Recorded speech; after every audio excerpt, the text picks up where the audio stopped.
The Jake Asman Show will begin shortly.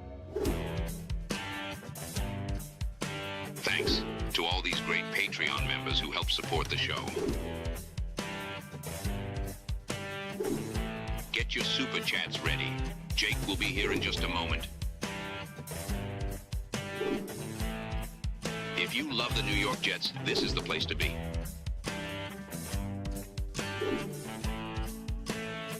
And now, the Jake Asman Show. Kenyon Sadiq is injured. Plus, a lot has happened on the field the last 2 days as the full pads are on for the New York Jets. Robby Sabo has been at all 5 Jet practices. He's stopping by. Joe Blewett will also join us. It's a mega Jake Asman show, and it starts right now. We sitting in here, we excited as hell. Now it's time to get to work. Are you a happy guy? Oh my goodness, let's go! I haven't felt joy talking about the Jets in a long time. When they announced it, I went, yeah!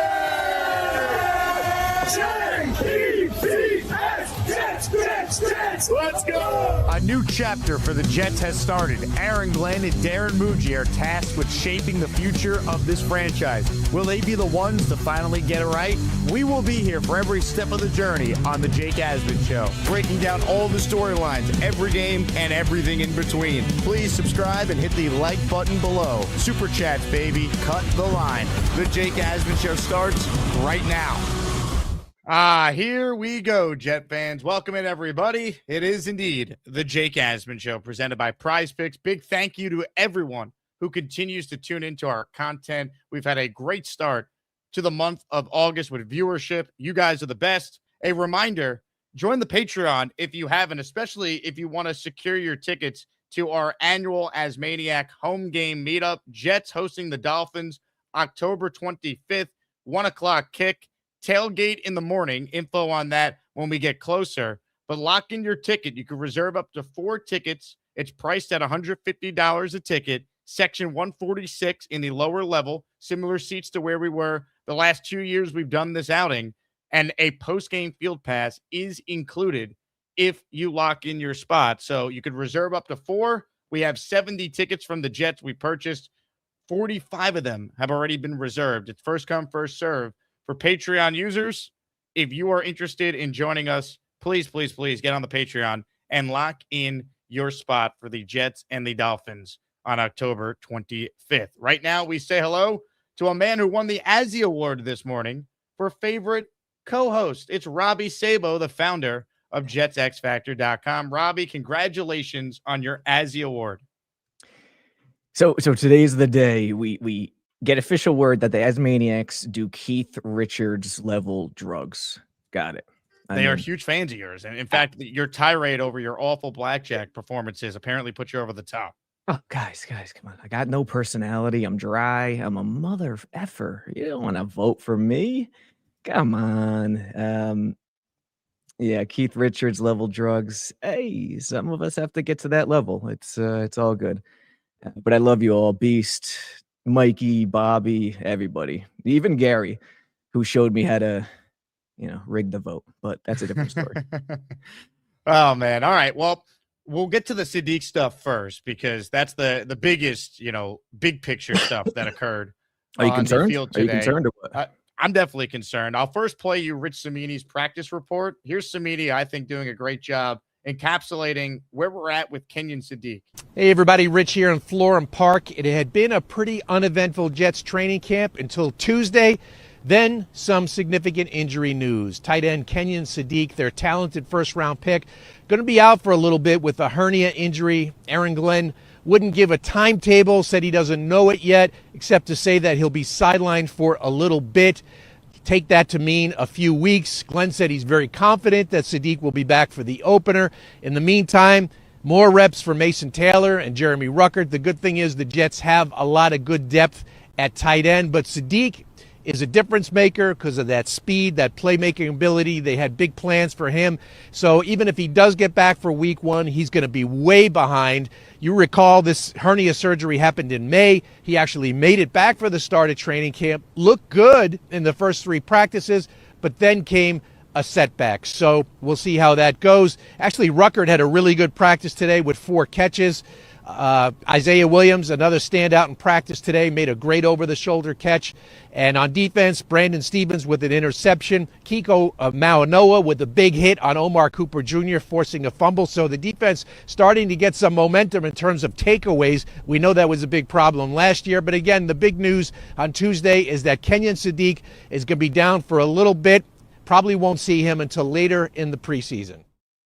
Look, anytime you hear about surgery for an athlete and they say it's minor, I don't subscribe to that, Robbie, because I think any type of surgery, if you have to go under the knife and you're a professional athlete, that's notable, especially a guy who hasn't played a ton of football in college before being drafted in the first round. And they very clearly picked him because they have a specific role for him. He's going to do a lot of different things. I know you've been at all the practices. You've seen all the different ways they've utilized his skill set.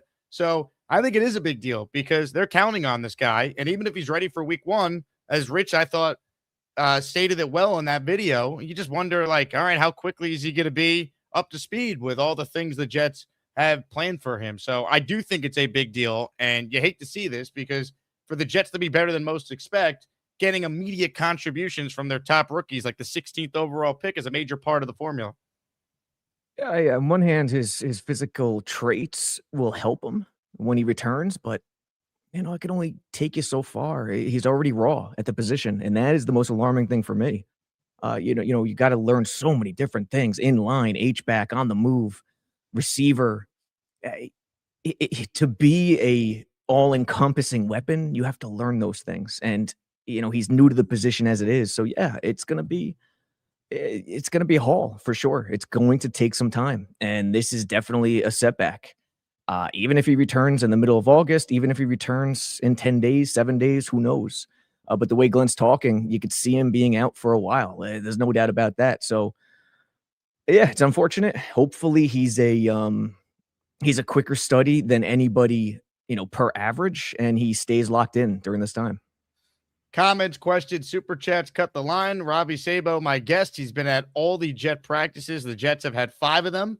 The last 2 were full pads. There's an off day tomorrow before they continue their ramp up to get ready for their first preseason game against the Tampa Bay Bucks 1 week from this Friday. Let's bring on our usual Tuesday afternoon guest, also part of the Jet X family. It's our guy, Joe Blewett, who now joins us. Joe, you and Sabo on a Tuesday afternoon. The pads are fully on. Football, you can smell it. It's back.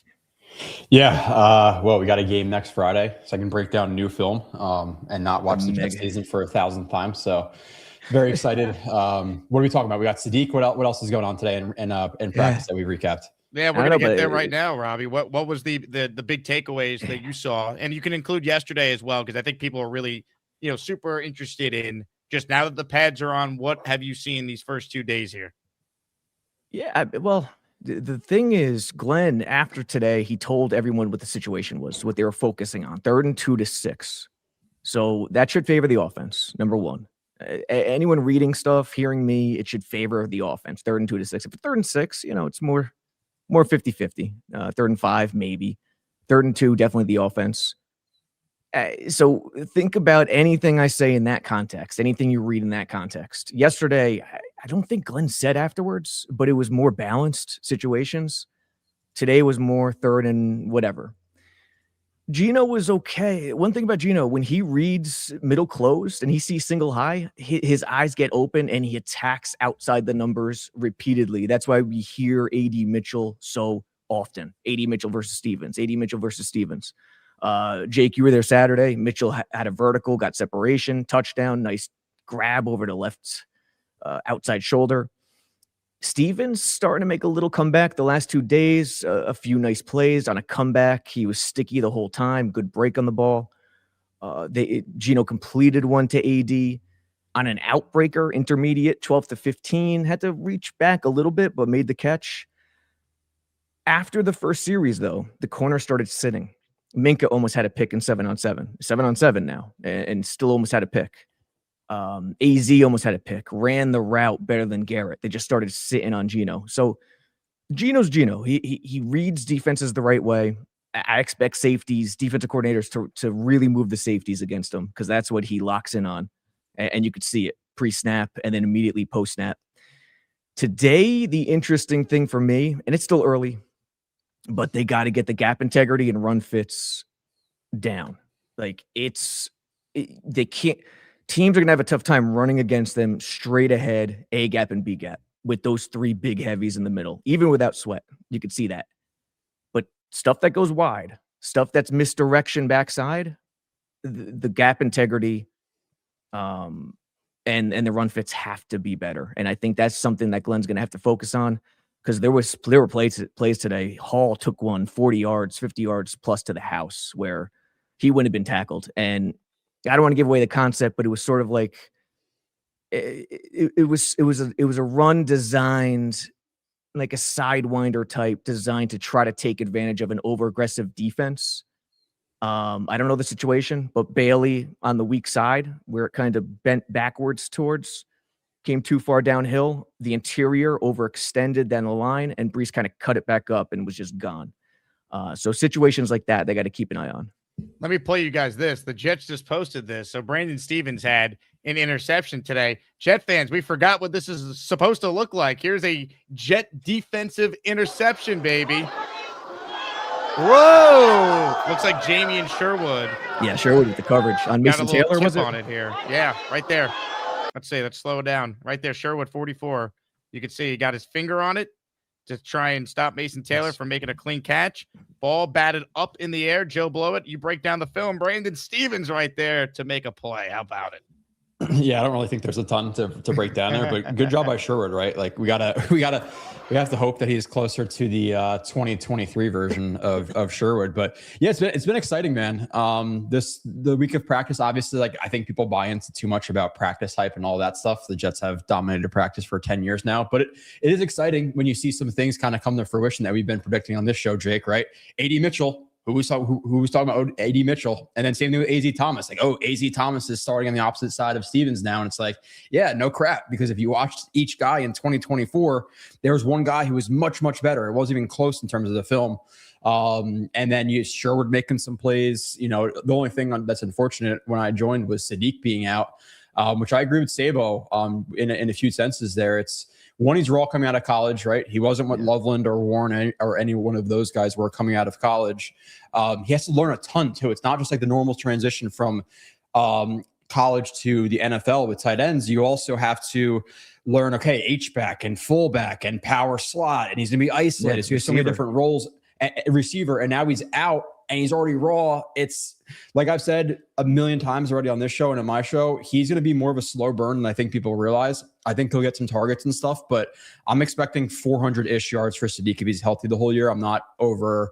I don't have highest expectations for him just because of how raw he was coming out of college. Now this injury. So everything's been exciting, but that really. So yeah, sign me up though for picks, for tips, defense making plays. I know there's been a lot of discussion over recent weeks or just months. Like, who do you expect to be the better unit? I actually expect it to be the defense this year over the offense, just because Glenn has proven more in recent years.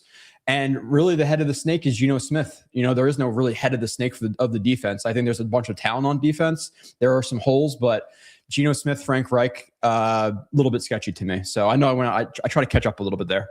Well, let me ask you guys this, and really, Robby, for you, because you're at all these practices. With Sadiq down, that means Mason Taylor.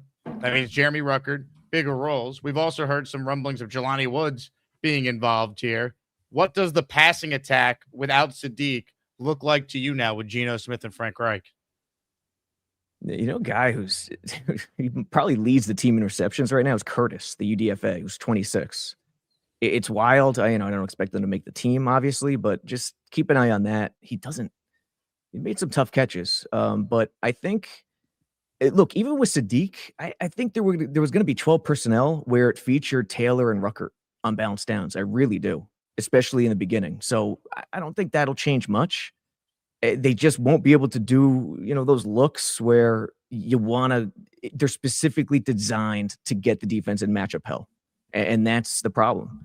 So, think Mason Taylor as the inline, line him up wherever in 11 personnel, and Cooper's going to really dominate. The receivers, forget where they line up. Cooper's going to dominate underneath area, soft spots, catch and go. AD's vertical, and Garrett's possession. That's kind of how you want to look at it. And there'll be times they go empty, and it's still 11 personnel. Brees is out there somewhere, or Isaiah, and the tight end. But I think it'll just be much more of a standard look without Sadiq. When you look at this team, Robbie, and the pads come on these last 2 days, what has stood out about the different fronts that Glenn is deploying? I know you don't want to get too specific because there's rules with all that, but kind of walk us through some of the things that you've noticed now that these guys could hit, they could go against each other. And then we got to get your thoughts because I know Blewett's going to love this too. We've heard about these battles with Armand Membu against Will McDonald or Armand Membu against David Bailey. And while Bailey had that great practice without the pads on the other day, everything I've read is that Membu's been a wall since. So let's first talk about just some of the Glenn defensive fronts, and then we could get to the Membu versus Bailey battle that everyone's excited about. Yeah, you remember the show we did when we went through the fronts? And I did that article. It's kind of like that. Now, listen, Osai is sidelined, so we don't know Glenn's intentions if it's Osai and Egbari out there. But the way I think he's envisioning it is, Osai or Egbari, Sam on the strong side edge. Weak side edge will be Bailey or McDonald. You want to call it a Jack, you want to call it Will. There's different terminology. Depends on what he wants to call it. And that guy will be the freest of all 11 on defense. Now, you can't be totally free. You have to play within the defense. You have to be one of 11. You have to stay within your responsibility, and that's going to be the key for Dunbar and Glenn with Bailey and McDonald for that fact, or whatever you want to call it. You want to let him go, but like that Brees Hall run, whatever it was, 3rd and 3, 3rd and 4, you can't go Sandlot. You can't go 1v1 Stephon Marbury and not run the offense. You have to play within a certain scope. And that's the fine line. But I think that's the way Glenn's envisioning it. That position, Leo, whatever you want to call it, that's going to have the most freedom because it's going to be next to Harrison Phillips more often than not. And hopefully Harrison Phillips could work wonders for that position and let him free and let him go and let him do his thing. So I think that's the way he's envisioning it. And if I'm an OC, I'm attacking wide. I'm getting those 3 big guys running sideline to sideline. And I'm attacking misdirection weak side. So I'm going right at Bailey and Sherwood. And I think that's why the run fits are going to come in so huge. And they need time together. And that's what this month is for. Joe, what are your thoughts on that as someone who watched film on all these guys?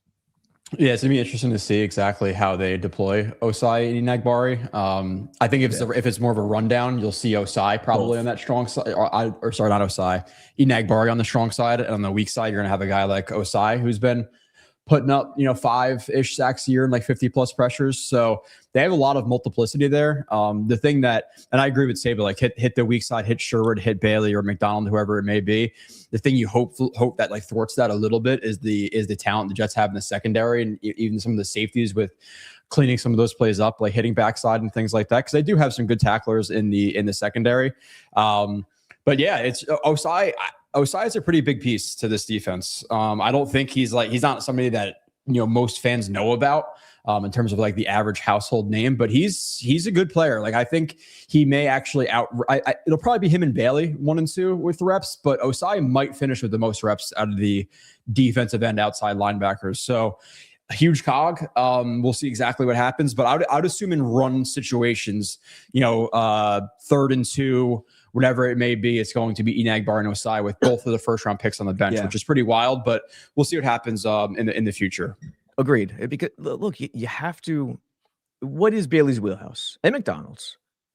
Finesse. It's you win by finesse. You win by quickness. And, 3rd and shorts, it's not meant for finesse. I mean, there are certain situations where it works, but it's just not. And, today, Membu, in one-on-one – pass rush drills.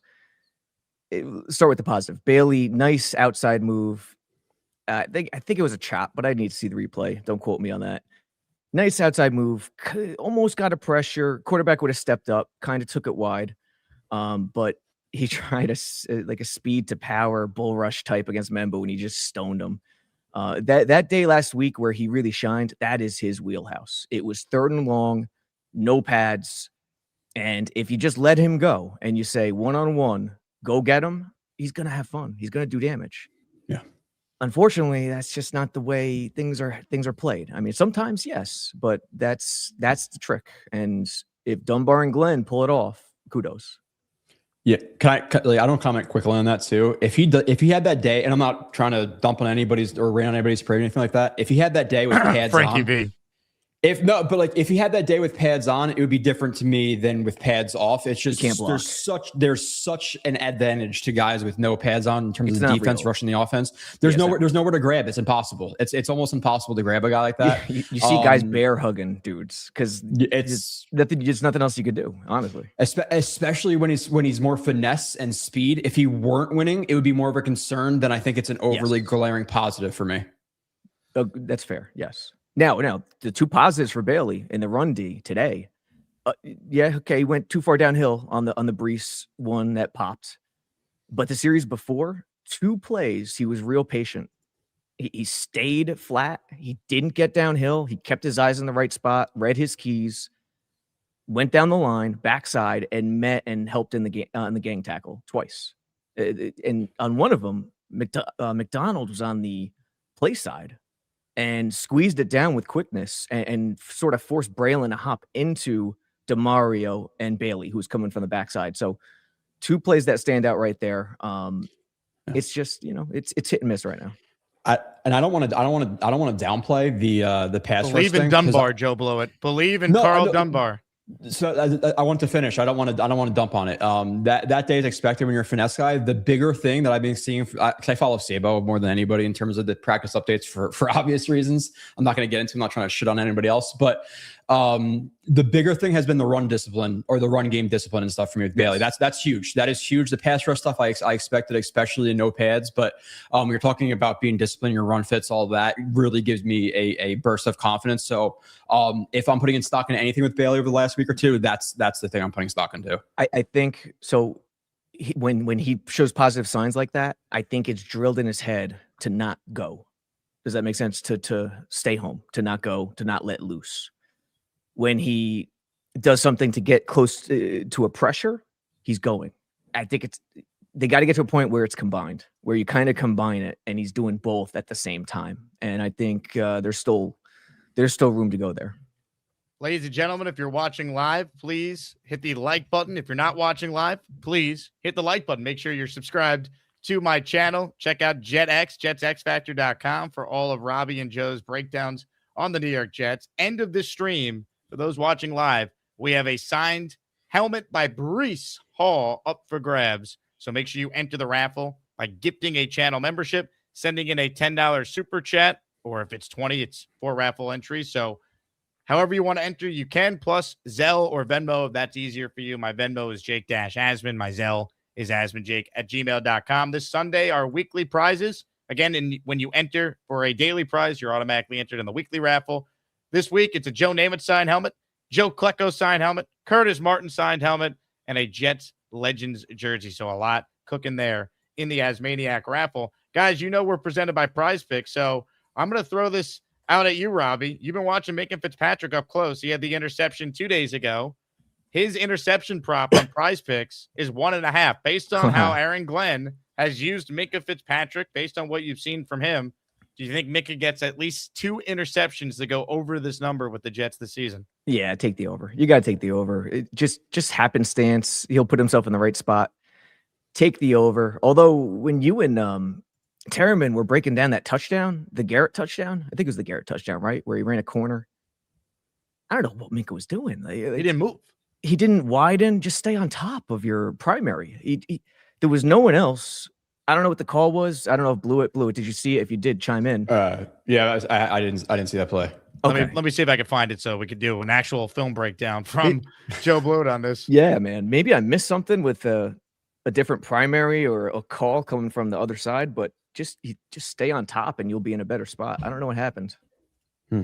So I got the play right here. But Joe, would you go more on Minka's number here? Because I certainly would. I agree with Robbie. Yeah. Again, I don't understand why people talk about Minka Fitzpatrick like he's 85 years old. So like he's 29. He's never been a guy who's just strictly relied on his athleticism. Going back to Bama, he's been a smart player over like the overly athletic guy. So he'll be in the right spot. You're hoping with McDonald and Bailey on third down, they can put some pressure on the quarterback.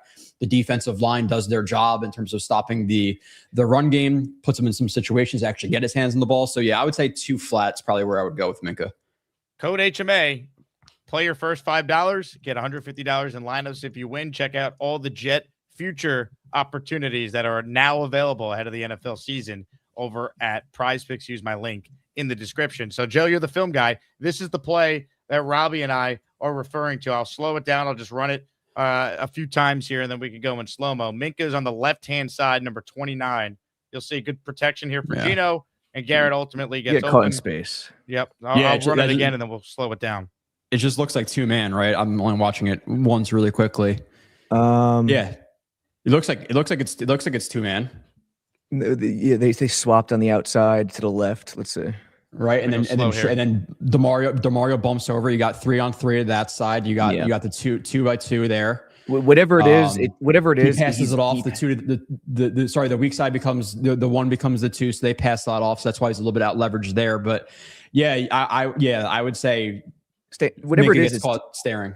Yeah, whatever it is, it's deep half for the safeties. You just stay on top of your primary. Like at this point, he's looking in the backfield. He's peeking. He's late already. Garrett, this is open in the NFL. Yeah. Especially once they start doing that, like the motion and the movement to the outside, and then immediately the guy to the inside has outside leverage. As soon as he has that outside leverage, you got to shuffle and get to the outside there quicker. Just get on top of them. Get on top of them. For sure. Number 8 is going to be the opposite safety in base defense, Joe. Andre Cisco, get ready. Is that what it's been in camp, Robbie? Because I heard some Belton stuff too, and I said I would start Belton over Malachi, but Cisco. All right, I'll try to say this delicate, and I mentioned Cisco in the spring. It started to trend that way, but Belton, there's a plan for Belton. Let's put it that way. Is Belton ahead of Malachi Moore? Sub linebacker. Yes, and yes. Think about the 12 personnel, 13 personnel explosion in the NFL, right? What counters it a lot? Big nickel. So think about Belton in that way. He played like sub linebacker with the Giants plenty. So that would make a ton of sense. But Minka low, Cisco high, I guess is what we're talking about a little bit. Yeah, I guess so. I don't love it because I want both guys to be hybrid, honestly. Yeah, I'd rather have Belton over Cisco and Belton play a little bit more low and then Minka play high, just because I have more confidence in Belton making more plays than Cisco. Cisco's a horrific tackler, absolutely horrific.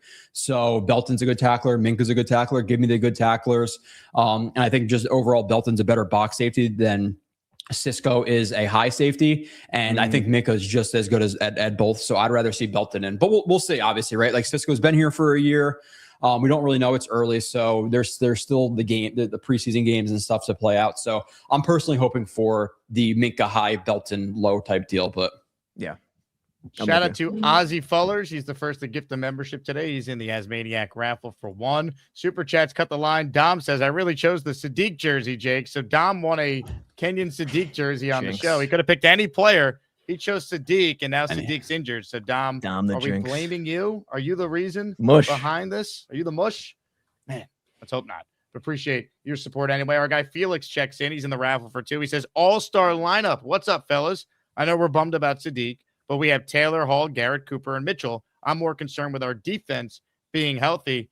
Robbie, one thing I did notice, and a great point by Felix here to bring this up, when Glenn was asked about the injury to Tavondre Sweat, and specifically the injury to D'Angelo Pons, he talked about how they have a very specific role for those guys, which basically implies they're going to play, they're going to be starters. And Pons, for me, I feel like he's their starting nickel week 1. Azaria Thomas and Brandon Stevens are the outside boundary corners. I think that was a tell from Glenn that Pons is starting, assuming he's healthy by the time we get to Tennessee. Tough to argue. It really is. It's tough to argue.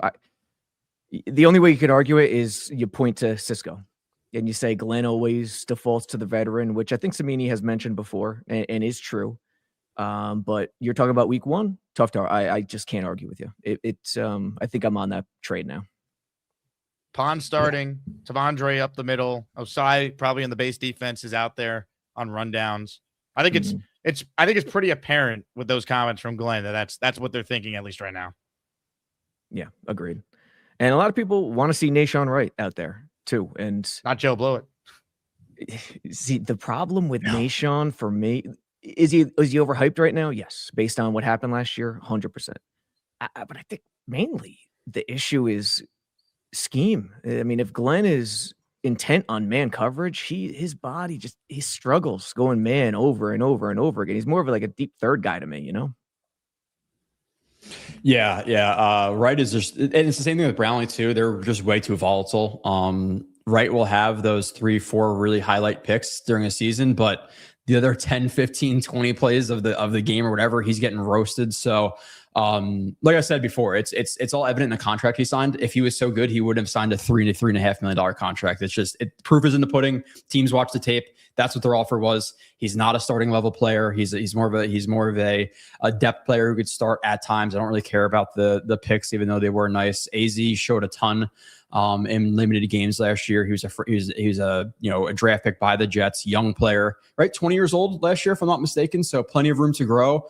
And dude, just go back and watch the Bengals game. Go back and watch his first true start, and he's better than anything Stevens or Wright even put on film the entire year last year. So yeah, it should be AZ, no doubt, over Wright. And then Brownlee's a fun player. He's a very physical player. But Pons, like I've said before, he's one of my favorite draft picks over the last 10 years for the Jets in terms of their value. So he better be starting inside. And then future years, he gets a little bit more developed. He's not a rookie. Maybe he'll be a guy who's inside, outside. But year one, I expect him to be just inside 65, 60% of the reps, whatever it'll be.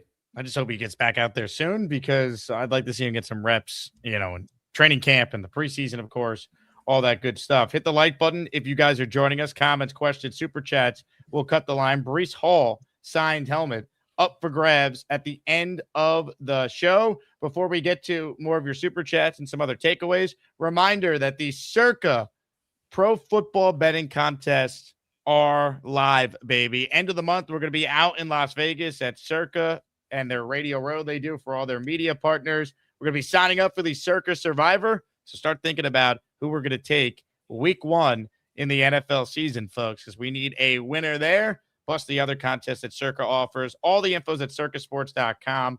$30 million in guaranteed prizes. There is no other pro football betting contest like the ones that Circa offers. So plan your trip to Vegas, enter in Nevada. You can play then from anywhere, circasports.com, to get all the information. Let me give some love to Windy City Jet fan who gifted 5 channel memberships. You have superpowers. You got to fly over there.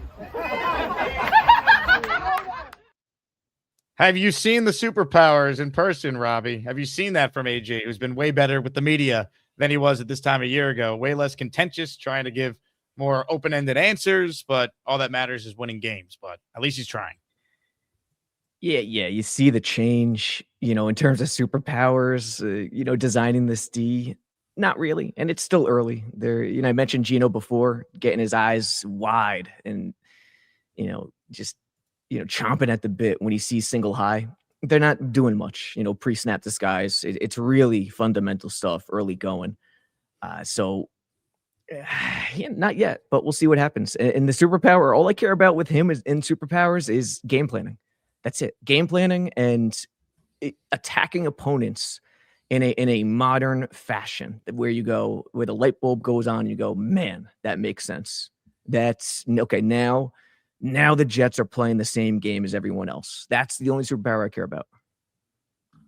Joe Blewett cares about wins, especially week 1 against Robert Saleh. I care about not doing quarterback film in October again this year for the 10th year in a row. That's what I care about. Not having to come on here and dump on the Jets every single week and listeners and all that stuff drop off. I'm just hoping for a good year, man. Please, you saw Jake. I don't know if you said on the show, I took off the 25th for your meetup. Can we please just still be in it at the 25th on the meetup? Because I will be there, confirmed. Day off of work, so I have no excuses now. Just being in at least until the end of October, because it's ended in the end of September, early October, so many years. So at least give me an extra month of caring about this team. Amen. Yeah. Amen. Will Glenn give way to Reich in terms of game planning in a even type deal? Will it be collaborative or not?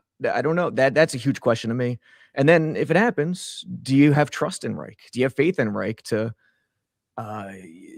gel with what's happening in today's NFL? That's another question mark. I have way more faith in Frank Reich putting together a good game plan for the offense than I do Aaron Glenn. I don't care if Aaron Glenn was buddies with Ben Johnson for couple years in Detroit. Nothing I saw last year showed me that there's any semblance of knowledge on how to properly put together a successful offense. At least Frank Reich has a history of doing it. It's been a bit, but he at least has done it before. Yeah. And Gino, look, Gino can carry it out and really lead the game plan for them with the most important thing, offensive efficiency. He can. You just worry about Glenn choking Gino in terms of, don't make a mistake. That sort of thing when things go sideways. Have you felt a team that can go either way like this team? It's one of those hot and cold teams. It really is. I don't know what to make of it yet. Yeah, this season has a lot of possibilities to be awful, maybe a little surprising. Yeah, there's a lot of unknown here. This one is from Cisco. It's different than last year too, because last year there were caps. There were caps. Like Fields could only work if the offense was perfect in a lot of different ways. No defensive leader. Yeah. Hey, Joe Blewett. In blackjack, what would you assume the dealer has when you get a 12? So I'm not the biggest blackjack guy. Again, I played like twice in my life. Jake, I did go back and I watched that episode. Robbie, you melted down. It's Cisco. Robbie had an absolute meltdown. I've never seen Robbie that. He was pissed. He was not happy. I've never seen Robbie like that in my entire life. I gotta that was epic. Release the Kraken once every 2 years. Well, you're sitting back there fighting with bots from China and Russia and shit all the time on the website. So you have the built up frustration, and my God, did it come out. I heard about it a week later on this show, and I went back and watched, and I was dying. So thank you, Cisco, for bringing that up. What am I, a clown? Do I amuse you? Am I a clown? You entertained. You really did. That you were a clown. It was funny. I'm the jester. Thank you. Are you coming the 25th, Robbie? That's my question to you. We got to force you there, motherfuckers. We're at 25th. What is L? What are we doing, Jake? L5, man. Robbie better be at that tailgate with us. L5. Yeah, I'll be there, of course. All right, of course. All right. We'll work it out. Maybe me and Robbie ran. I don't know if we can run beer pong or some cornhole, but we did run the pool table in North Carolina. We dominated. So when Robbie saw the most impressive shot in my entire life, so he was there to witness it. So. Really. I jumped the ball and hit another one into a pocket. It was impressive. Yeah, it was straight up luck, though. I admit it. It was very, very. It was like Jackie Gleason back in the 50s. It was nice. It was pretty sweet. How about that? Comments, questions, super chats. Cut the line. We're talking with Robby Sabo and Joe Blewett from JetsXFactor.com. The Azzy Awards continue today. Robbie, congratulations! You won the Best Co-Host Award. Joe Maniacs are high. Great by you. But Sabo took home the Azzy. This afternoon, it's the Keyboard Warrior Award. These four never call, but they contribute in the chat day in and day out. Stack, Chris, and Frank P. are your nominees. Voting for the Azzies gets underway right now. Cast your vote for the best. It's time for the Azzy Award. It's time for the Azzy Awards. Cast your vote for the best. It's time for the Azzy Awards. Vote to determine who wins the Azzy Award. Robbie, empty out the notebook now. Give Joe Blewett and I something else that has stood out. Your detailed breakdowns are better, I think, than anyone who's regularly there because you have the coaching perspective when you're watching these things. So give us what else has stood out from the first 2 days of pads coming on and then a little off day tomorrow. So the Jets trusting their sports science department, trying to do a little ramp up differently than they did a year ago. Well, first of all, where's Yo Holmes? Does Yo Holmes call in? How is he not in that voting? I don't understand. And I like Yo Holmes. We've mended, but I don't like Yo Holmes. Him not being in that vote is. I have a problem with the committee here. I do. So I gotta stand up for my boy Yo Holmes there because he will talk shit and he'll talk shit to me. But again, we're friends again. So now I have to back him. So I met Yo Holmes in person for the first time on Saturday. He came to our meetup after practice. Did he say yo, what's up, Jake? He said, yo, Holmes. I'm like, you're Yo Holmes? Yeah, he needs to be in there. So we have to I have a problem with the committee now. It's not trustworthy system here. Yeah. So What else, Robbie? Give me some nuggets. Klubnik was better today than yesterday. Yesterday he was fouled up. Like there's certain situations where you just have to be free. You have to drop the technical stuff and just go. And there was a play yesterday where defense hit home immediately, and you knew it was danger. And a quarterback needs to know it's danger and flush and run or get rid of it. And he stayed locked in downfield. It was as if he was tiptoeing while flushing out of the pocket. His feet weren't moving. So he was too mechanical instead of just reacting, aiming it a little bit, even in 7-7 yesterday. Today, much more confident, almost hit Isaiah Williams downfield on either a post wheel or a corner. Put it in a good spot. I didn't see how close it was. Isaiah couldn't make the catch, but Isaiah did have the catch of the day off of against Brownlee. I think the Jets put it out as a highlight. And shout out to Isaiah Williams for blocking. Glenn said it after in his presser, but I said it in a tweet.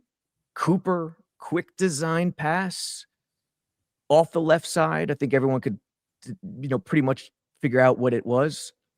Went for 10-12, and that was the one where Maui Goa came from pursuit backside and caused the fumble, which you love. But what else happens? Yeah, Steven started bouncing back a little bit. Cooper keeps owning underneath. Real quick on Klubnik, it just feels like it's his job to lose. Like I hear none of you guys talking about Zappy, talking about obviously Brady Cook, who's still on this team for whatever reason. Like it feels like if Kate Klubnik shows anything in the preseason, it's his job. Is that the feeling you get through 5 practices too, Robbie? Because that's how it feels for us as fans from the outside. They're begging for him to win the QB2.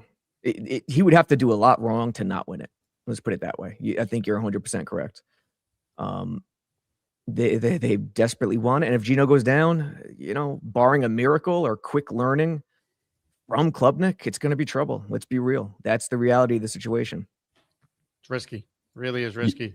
Yeah. I think it may be a thing where they want him to win it, but I can just smell like an August 25th 7th round pick swap for Andy Dalton coming. That's what I imagine happens. Just because I want to see Klubnik. Jake, you want to see Klubnik. Robbie probably wants to see Klubnik if shit hits the fan because it's the most entertaining thing. But if I was trying to save my job, I'm trading a 7th round pick, 2028 7th round pick for a 2026, whatever it is for Andy Dalton because he has that familiarity with Reich. I don't think Klubnik's ready personally from what I watched, but no, he's not. It'll be fun. It'll be fun, and most likely he has some potential long term, but realistically, if it's Klubnik coming in, we're going to lose those games most likely. So at that point, it's probably the best thing.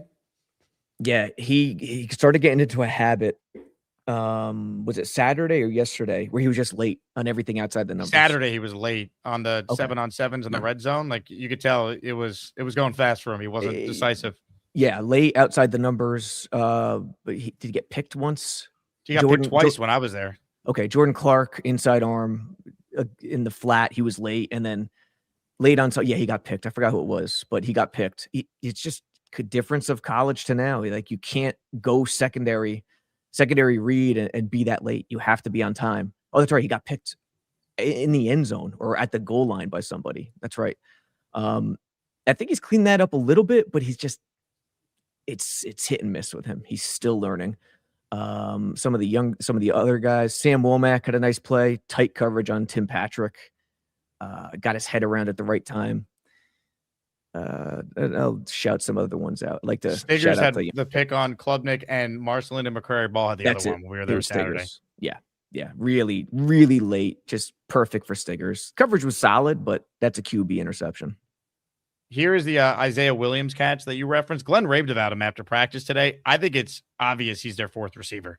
He's going to play a role. Like Glenn raved about his blocking, said he's a dude. Like Isaiah Williams is going nowhere. We know about his special teams prowess. This is a hell of a catch too here. So Geno, nice ball, even better catch by number 18 here.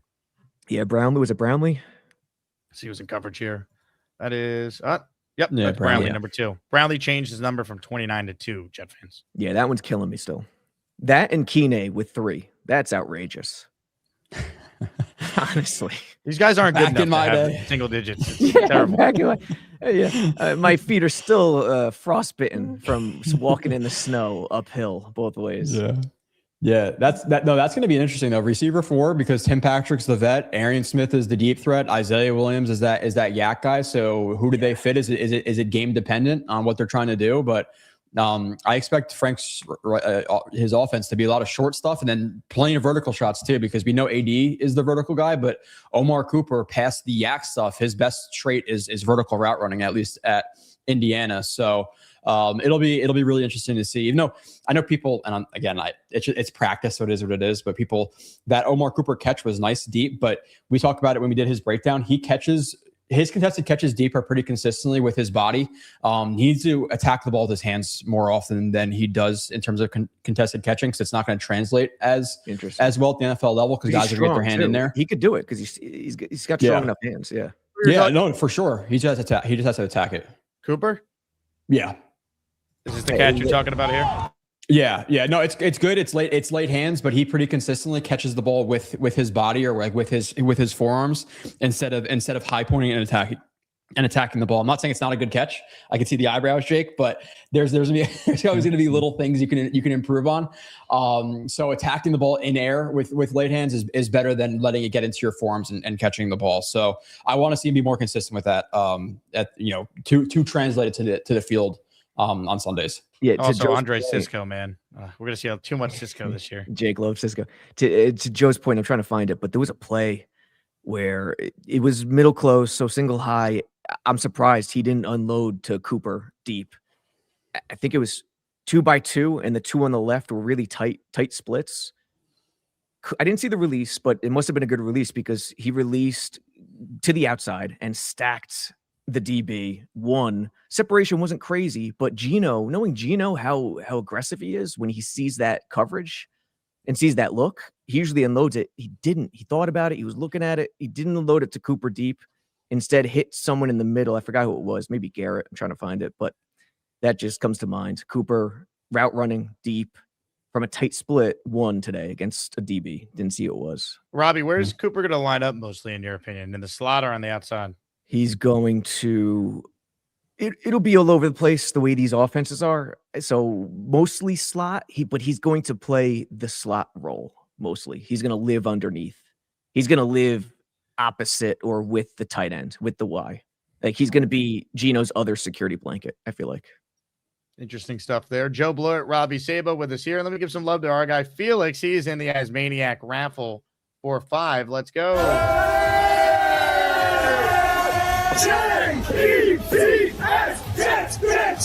Let's go. Felix also feeling good. Says, I believe we're going to have a 9-8 record this season. 9-8 means Geno Smith gave you an outstanding year. The Jet defense goes from one of the worst to an opportunistic unit that forces takeaways. That's a reason why you're winning some games. It means you're probably at least 3-3 against the AFC East, with 2 of those wins, I'd imagine, against the Miami Dolphins. Like, that's the path to 9-8. And obviously that includes getting off to a start where you beat Tennessee, you beat the Browns, you beat the Dolphins at home, the Raiders at home. Now you start 4-4 if you're going to finish 9-8. That to me is the Jets' path to doing that. Feels unlikely, but again, Felix, I hope you're right and I'm wrong, because it's better for every Jet fan to see this team win games. Did I nail it, Joe Blewett? Is that the path to 9-8? Aaron Glenn being a decent coach. We've talked about it before, right? Like, if we had Kevin O'Connell with this team, I think we'd probably expect 8 wins instead of 6. So I definitely like the influx of talent, the young guys mixed with the vets. I listened to Mario Davis on the Jets website the other day. Apparently, like, him and Mika are hanging out, and their kids are hanging out, and they're building like a chemistry and stuff, which is awesome. But it's Aaron Glenn and it's Frank Reich, who really hasn't done much in half a decade, and it's Gino, who had a down year last year. So it's all dependent on those 3 guys. If those guys exceed expectations, yeah, I could see 8-9, 9-8. I'm not personally expecting it, but it's all about Glenn and Reich and Gino. Yeah, isn't that wild? I heard Jake say this the other day. If Harbaugh was the Jets head coach, the expectations would be wildly different. Yes, it's yeah. It's a coaching quarterback league. If you told me the Jets had Sean Payton as their coach, I watched them go to the playoffs with rookie Bo Nix, who everyone said was a 2nd-round pick. Like, it's coaching quarterback, man. Do fans appreciate that enough? Just how valuable and important the coaching staff is? I don't know. No, because everyone wanted to defend Aaron Glenn by telling us how bad the talent is, when we all know it was not nearly as bad as what the record was, not even close.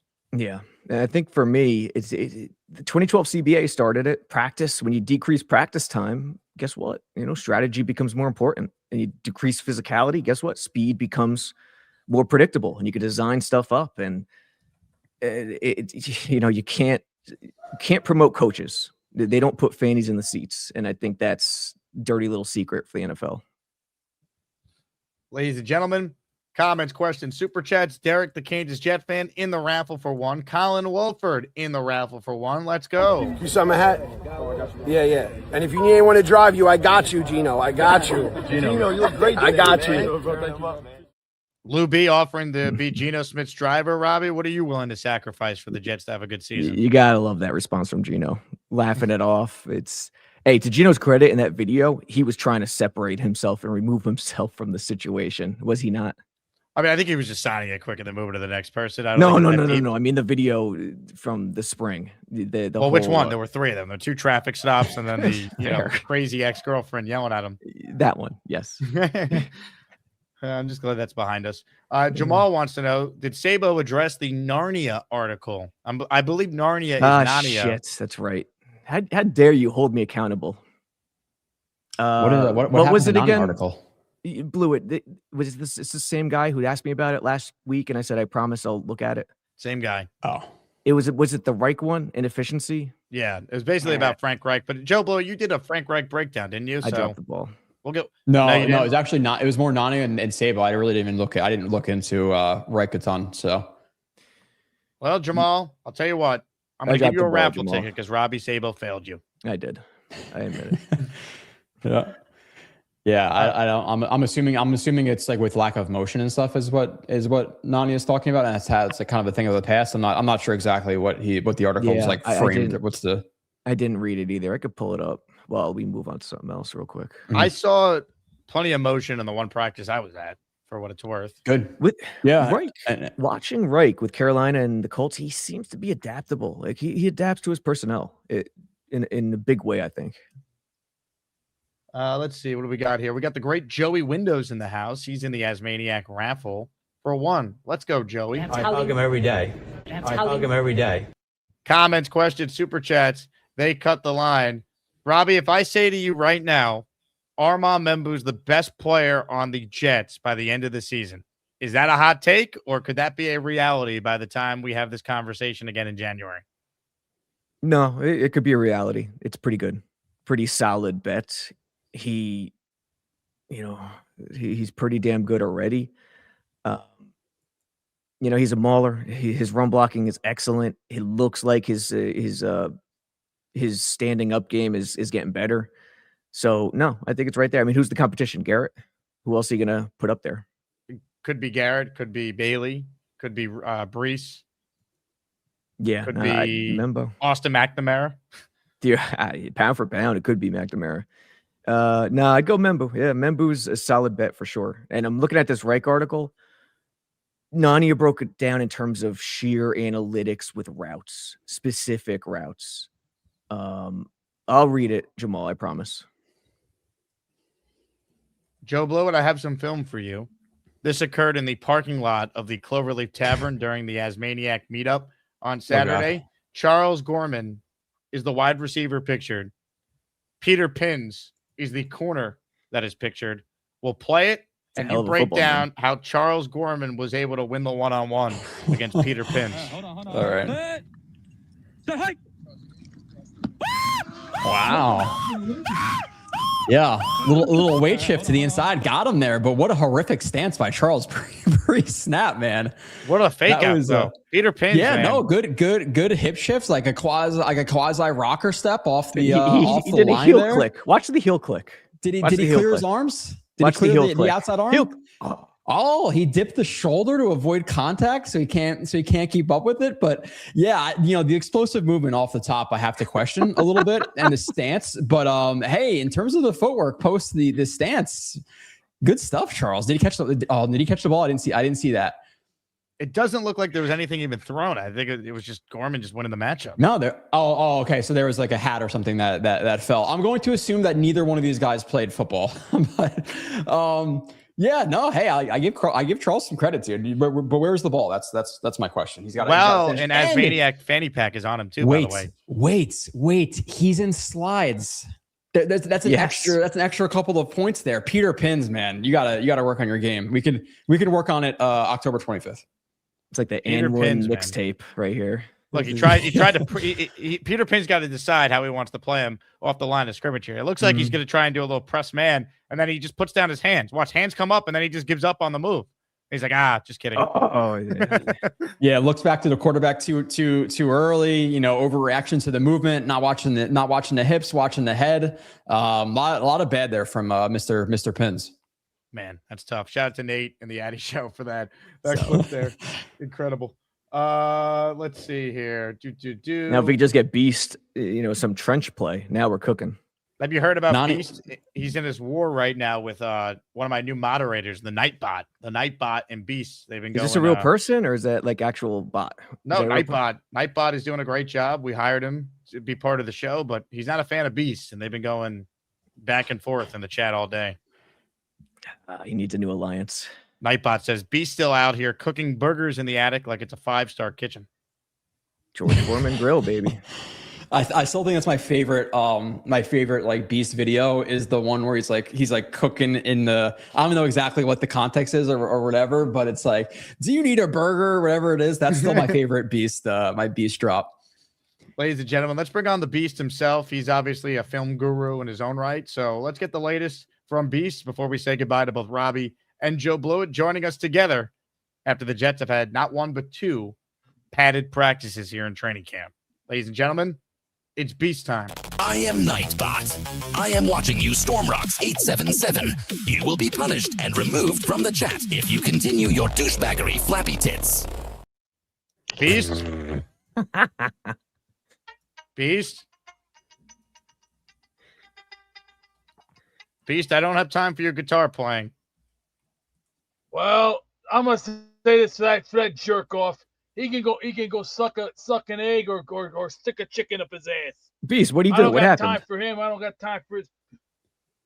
Hey, just because I got this, just because I got balls, that guy is a PhD moron with the lowest IQ of shit, syphilis, and dog meat. And I'm talking that you can go get a bag of puppy chow for $6, and I'm talking that nice little bag if you got pups. Bag like this. And Jake, you don't. Oh, you got a. Let's see. You got a dog. Robby, do you have a pup? Yeah, I got one. Yeah. Okay, no, that's $6 there. What about you, Joe? Do you got a pup? What happened? I do, and I'm bougie with him though. He eats farmer's dog, so he eats real food, not the processed garbage. Good stuff. Yeah. Oh, okay. So nobody buys. So nobody buys puppy chow. I take it. Okay, all right. Well, I do. I'm going to say this. I will be in New York, but I get a chance to. Let's see. Who do I get to meet first? I get to meet Joey.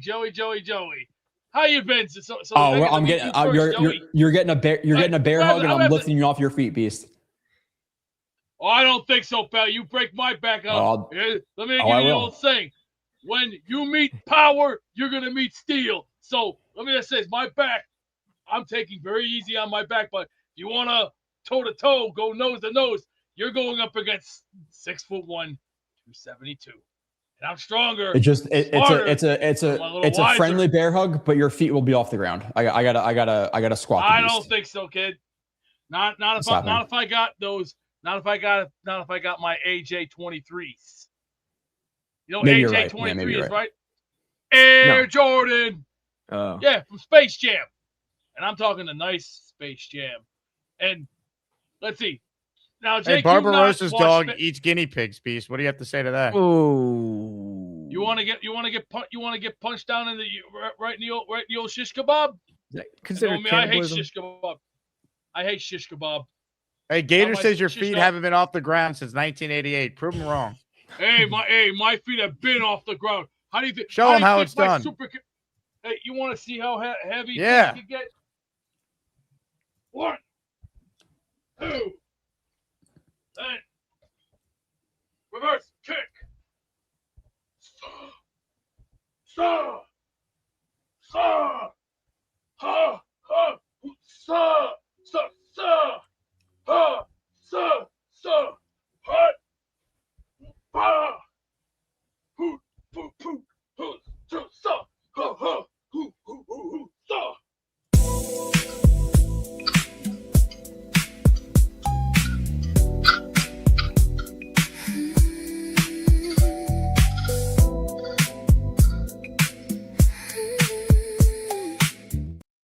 I'm Nightbot, I wouldn't want to mess with that. Dude, I'll be honest, man. Obviously not necessarily in the best shape in the world, but for his size, he can actually get his leg up quite a bit there. So he might be pretty athletic if he were to drop a few. I was honestly a little bit impressed there. He can move his feet. Yes. Yeah, he can. Maybe Tavondre Sweat's back up. Hey, did Beast ever wrestle like in an amateur, like a backyard wrestle? I gotta find this out because I could see him being a big man mover a little bit, like Big Boss Man or something. You don't know about Beast's accolades, Robbie? No, I don't. All the awards he's won? I don't. Including Rookie of the Year, not once but twice. You don't know this?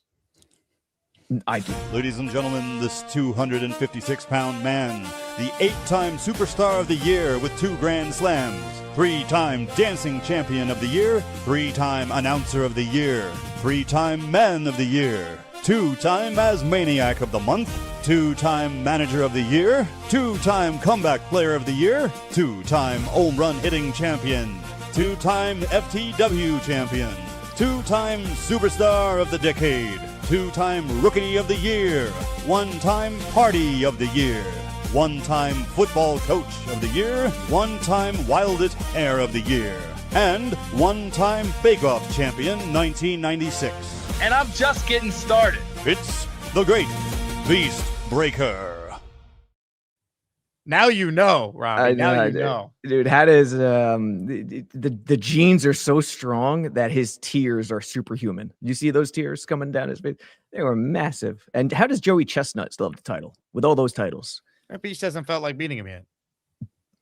True. A man can only do so much. It's a man's man right there. Robbie, Mr. Blewett, you guys are the best of the best when it comes to Jet content. Joe, plug JetX, your content, and then really. Robbie, you as well. When's the next you and Wayne Corbett podcast that we'll be locked into? Ooh, that's a good question. I don't know. Thursday, either Thursday, yeah, probably Thursday this week. All right.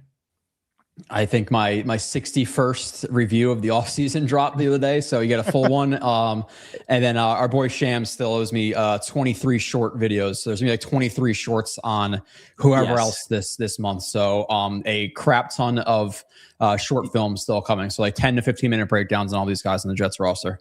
Yeah, and listen, everyone knows we got the website, but we got more YouTube stuff coming. Like that's why it's the perfect marriage. Us with the website, Jake with the video. It's always been perfect, but we got some good stuff coming. So be on the lookout. JetX mobile app. That's how I consume all the stuff. Don't go on Android right now because I have every Android user yelling at me for the last week. It's a nightmare. God. JetXFactor.com. Check it out. Gentlemen, thank you both for your time. Excellent job. Yeah, right. See you, Jake. Later. You have superpowers! You gotta fly over there!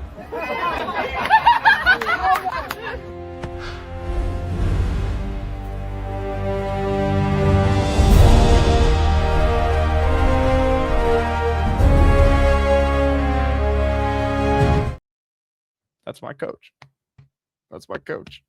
Love it. Comments, questions, super chats. They cut the line. Today's Jake Asman show is sponsored by Zip Recruiter. One thing I know is the Asmaniacs always go the extra step.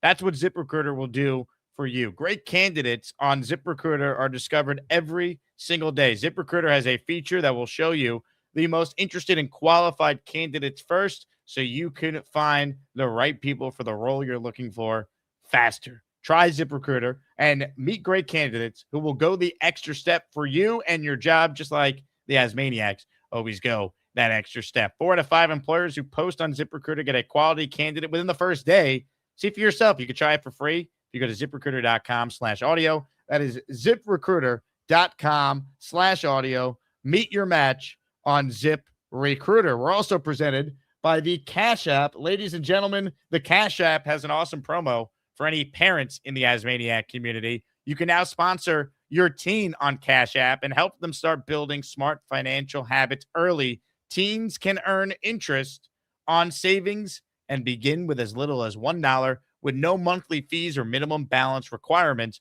You can also manage everything directly through your own Cash App account. Download Cash App today and sponsor your teen. Visit our link in the bio. Cash App is a financial services platform, not a bank. Banking services provided by Cash App's bank partners. prepaid debit cards issued by Sutton Bank, member FDIC, Cash App Visa debit flex cards issued by Sutton Bank, member FDIC, and the Bancorp Bank NA to a license from Visa USA Inc. See terms and conditions for the Sutton prepaid card, Sutton debit flex card, and Bancorp debit flex card. Savings provided by Cash App, A Block Inc. brand. Visit cash.app/legal/podcast for full disclosures. To your calls we go. Make sure you vote in the Azzy Awards. We have the Keyboard Warrior Award up for grabs. Plus, end of the show, for anyone who enters, a signed helmet with Breece Hall's signature on it is the prize in the Asmaniac raffle. Let's get to now your outstanding calls. And we say hello to Ray of Sunshine, who's up first. Ray, are you there? Ray, going once. Ray, going twice. Can you hear me? I'm here. What's up, Ray? What's up, man? How you doing? I don't recognize you, Ray. Are you a first-time caller? Actually, no. I've actually called before, but I was about maybe 200 pounds heavier. Wow. Okay. When was the last time you called? Probably like about almost a year back. Wow. Congratulations, man. Yeah, I've always been listening to you and stuff, but I decided to call this time to let you know that, man, you've taken this to another level, man. Well, thank you very much. It's an amazing fan base. Now we just need a season that is worthwhile for how great the fan base is. Yeah, man, for sure. So I just wanted to touch base on Sadiq, man. It's very disappointing because that was one of the draft picks I was actually hoping to see, do his thing, and it kind of looks like, it's the Jets, right? So it's always like, you get excited for like a little bit, and then we can't have really nice things. So I guess that's how it goes, It's not ideal. I'm not gonna go completely nuts over it because it's still very early, and they do say he'll be ready for week 1, but it's never good because they are relying on him, and he's playing a position that usually takes time to adjust to anyway. So it's not ideal. I still think it doesn't mean they can't win week 1 or they can't, start the season 4-4 through 8. Like I'm hoping that they could do with their talent they've added, but it's not ideal because they are relying on him to be, an impact player for them. You don't take a tight end 16th overall if you don't expect that. Yeah, I mean, I believe the same thing. The only thing is that I hope that Mason Taylor at least, this puts a rocket up his butt, to get things done. And also with Ruckert, I mean, I hope Ruckert could actually they could probably put him more into the pass game now.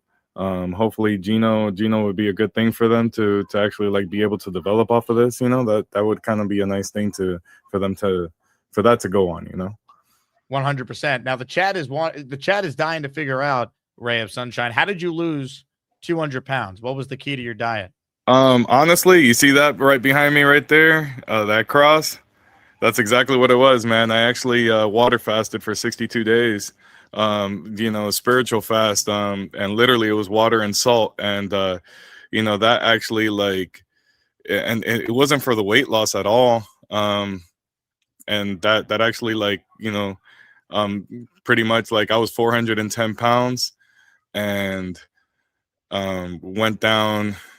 Well, I'm actually 240 right now, so I mean it's obviously over 400 pounds, but during the fast I probably lost about 140 something pounds during that time. And, I did it. I mean, that was from September, Wow. Yeah. So, no GLPs, nothing like that or anything crazy. How difficult was that? 62 days and just water and salt? How hard was that to get through? At what point did it just become normal to you, if it ever did? It actually became normal, within the third week. At least it got easier, to say the least, through the third week. But I was on the mission to just not stop until I honestly, I don't know what you guys believe in or anything like that, but until what God told me to stop, and that's exactly what I told my wife. I was like, listen, worst comes to worst, anything happens to me, I was like, I'm sorry, I got 2 little ones. I was like, I don't want to leave you guys behind, but I'd rather be in trouble with you than trouble with my father upstairs. So I was like, I feel like this is a calling, and it's just been a huge spiritual change. And honestly, even when I went back to the doctors, they were just like, even if you had all that weight on you, it's they're like, our science can't explain what you did. you know, because they said all your markers are perfect, no stretch marks, no excess skin, none of that stuff. So it's like, man, like a true blessing, bro. I mean, to say the least, that was probably like the least blessings that I ended up getting and stuff like that. So I definitely, like, if you guys are on the mark with that and stuff, you know, obviously always talk to your doctors before that and everything, but honestly, I haven't had any type of issues or anything like that. Wow. You know? I mean, so like at what point did you decide you were going to stop? And then how did you, basically maintain the weight loss, right? Like how did you make sure you didn't go back to your old habits once you stopped the fast? Okay. I mean, fair question. So what ended up happening was, like, one day I was just, because what I would do too as well during my fast is that I would call it my prayer morning. So I started waking up at 2:30 in the morning, and I was just walking like about 5 miles right before I take the kids to school. And before that all happened, during that time, I was just praying for every single person that I knew, I spoke to, I saw, and after a while, I was ending up like at least 5 miles a day. I was probably walking, and then there were days like on the weekends that I would just walk 15 miles just for the heck of it, and when I was literally, like, I felt like I was talking to God, and I was just telling him, hey man, just let me know whenever this day is done, when this thing is going to be done. I thought it was going to be, honestly, like, I mean, a fat boy, man, you don't get there with eating salads, you know what I mean? So I was like, okay, well, you're telling me to fast. Okay, I think this is going to be like an 8-hour, 18-hour fast or something like that. Next thing you know, it turned into a day, turned to 3 days, turned to like 2 weeks. And then after that, I was just like, oh man, this is a long haul. And, wow. I thought it was actually going to be 30 days because I had a lot of people, surrounding me and stuff like that. They were like, dude, this is crazy, man. Like, you're really going to do this? And I was like, yeah, man, I'm going to keep going. And I thought it was going to be the 30 days. And unfortunately, like, I felt like he told me, no, you don't stop here. And the crazy thing is that I got rebaptized on September 26th of 2025. And I ended up stopping on day 62, which is the inverse.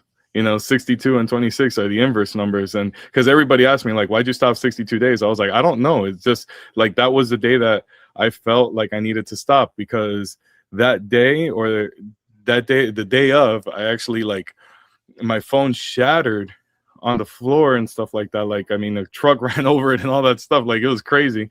And I was just like, Lord, like, I've done everything you told me to, and this thing just shattered and all that stuff. And I couldn't rub two nickels together to make a dime. And the next day, I ended up paying for a new phone without, like, it was crazy. Like, the funds were there. The funds were actually, like, I was able to pay for a new phone straight up. And I remember the saying of, or the word of the prodigal son, like, becoming, when you're broken, and so I took the phone as like a sign, like, hey, it's time for you to break your fast. And that's when it happened. Like, wow. the phone was broken. I got renewed, and I got everything went well, man. I mean, I know this is crazy, man. I know that it is. Okay. So everybody, just be kind in those comments, man. I know that it's crazy and stuff like that. The chat's loving it, right? Everyone's praising you. Let me ask you this. What was the first meal that you had to break the 62-day saltwater fast?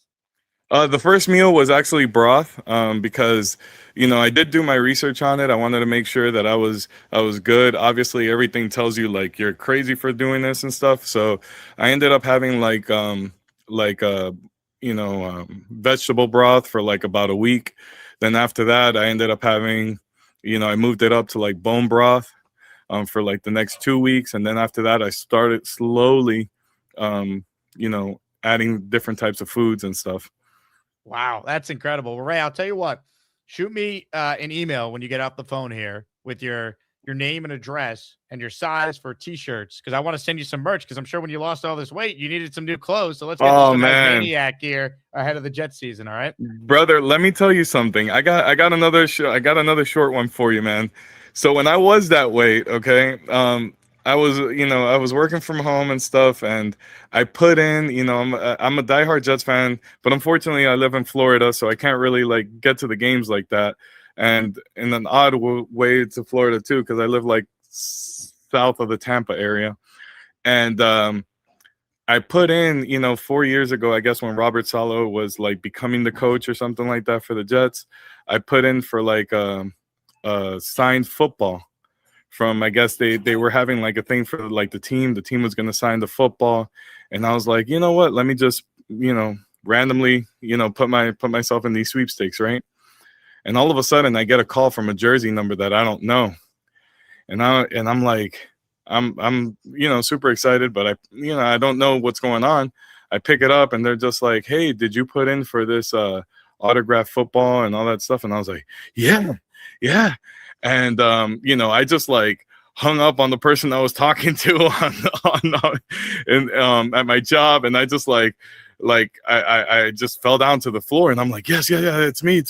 And they're like, yeah. Well, we wanted to talk to you about how do you feel like, probably coming home, to a home game and all that stuff. And I was like, yeah. So they hyped me up for like about maybe 20 minutes flat, right?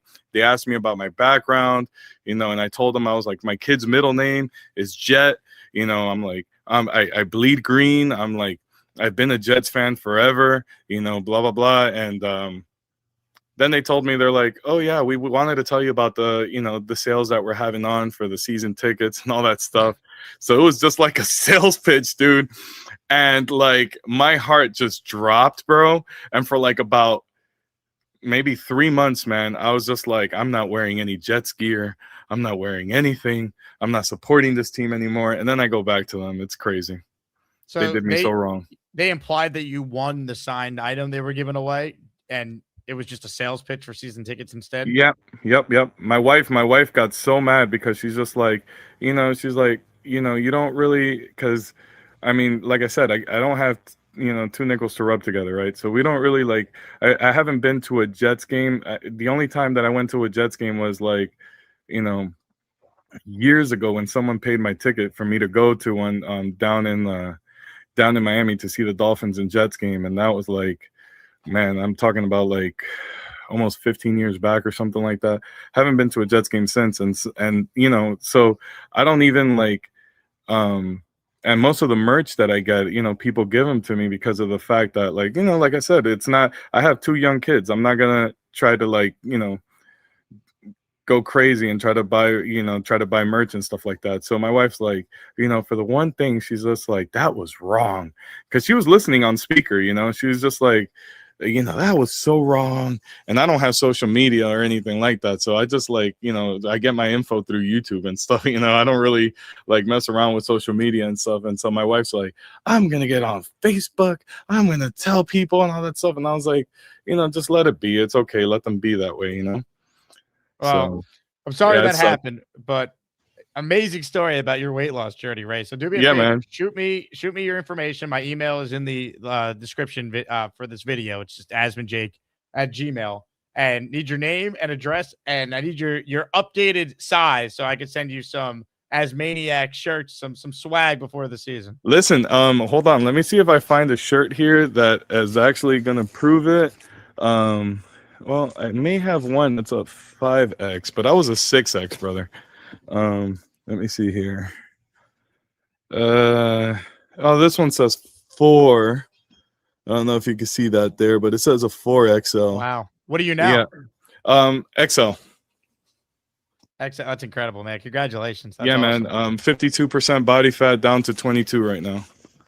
That's awesome, man. That is so cool. Actually, I just saw this comment here from Cisco. He goes, if I buy a ticket for Ray to Beast Feast, will he make it? If we got you tickets to our meetup on October 25th, could you find a way to come to MetLife Stadium for Jets Dolphins? Are you hold on, what? Cisco wants to know. I mean, Cisco's a man who makes dreams happen for people. He could do it. When is this? October 25th. Jets are hosting the Miami Dolphins, and that's the meetup that I'm doing in section 146. So I'll cover your tailgate ticket. Cisco looks like you might get your game tickets covered here, and I don't know if you got family in the New York area that maybe you could stay with to alleviate some of the costs. I have a cousin who lives in Jersey, but That's all you need. That's all you need. Oh my gosh! Wow, Cisco, thank you so much, man. Are you serious right now? Hold on, hey man, don't pull that. No, he's not gonna Jets you. You know, we're better than the Jets around here. Him and his wife. Oh my god! There you go. You and your wife, according to Cisco, section 146 with us, October 25th. My wife too? Your wife too. You can't go alone. Come on. Oh my. Okay. Wow. October 26th. 25th. Man, do me a favor. Shoot me an I'll email make with it. all your info, and I'll connect you guys off air, and we can work throughout the details on this. All right, we'll make this happen. Even if I gotta, call the Jets to get more tickets for you, we'll figure it out. But we got to get you to that game. That'd be awesome to get you at our meetup. Oh my gosh, dude, that would be great. Thanks. You got it right. You're the man. All right. Man, thank you so much, man. I appreciate it. You guys have a great one. Let's go. Give it up for Ray in the chat. Just don't let go of the rope. We're gonna get him to that meetup. Cisco, that's incredibly kind of you, my man.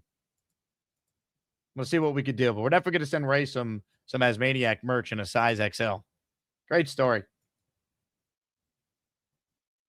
Great story.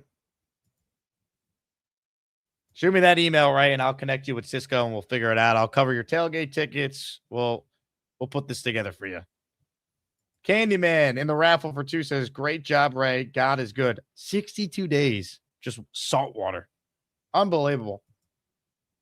We go from one beacon of health to another. Ladies and gentlemen, it's time. People used to call me Pits. That's why I shave my goddamn body here. That's why I shave my pits. That's why I want to stay fresh. Why did they call you Pits? Because I used to stink. That guy Beast, your thoughts on that diet? I'm my own boss. I'm gonna go my own boss. Well, I like that guy's heart. He's got some spunk. But if he came to the power plant, he would have had to have gotten so much stretching from many of the stars. To give an example, Sergeant Buddy Lee Parker, who I know very well from World Championship Wrestling, would have loved to have worked with him. I would have had other guys who would have given them a chance to, hit the mat, get stretched to the point where your eyes, go crimson red and get stretched. Like, for example, your arm back here, you'd be stretched to the point where you're like, Beast, have you thought about doing a saltwater fast? I'd be careful with that stuff. See, I know how to play careful. See, all you got to do is follow the steps, follow the procedures, think about Jesus, think about life. Would you say you're a model of health? I am that, but I take it my own stride. You learn as you go. See, there's a light at the end of the tunnel where I'm at right now. So you would say you're in good shape. Hey, you saw what I could do karate-wise. That's years of hard training and hard workouts and get knocked around like a punching bag. Show us again. For those who just tuned in late, show us again. You gotta learn. You gotta learn these games, son. Sorry.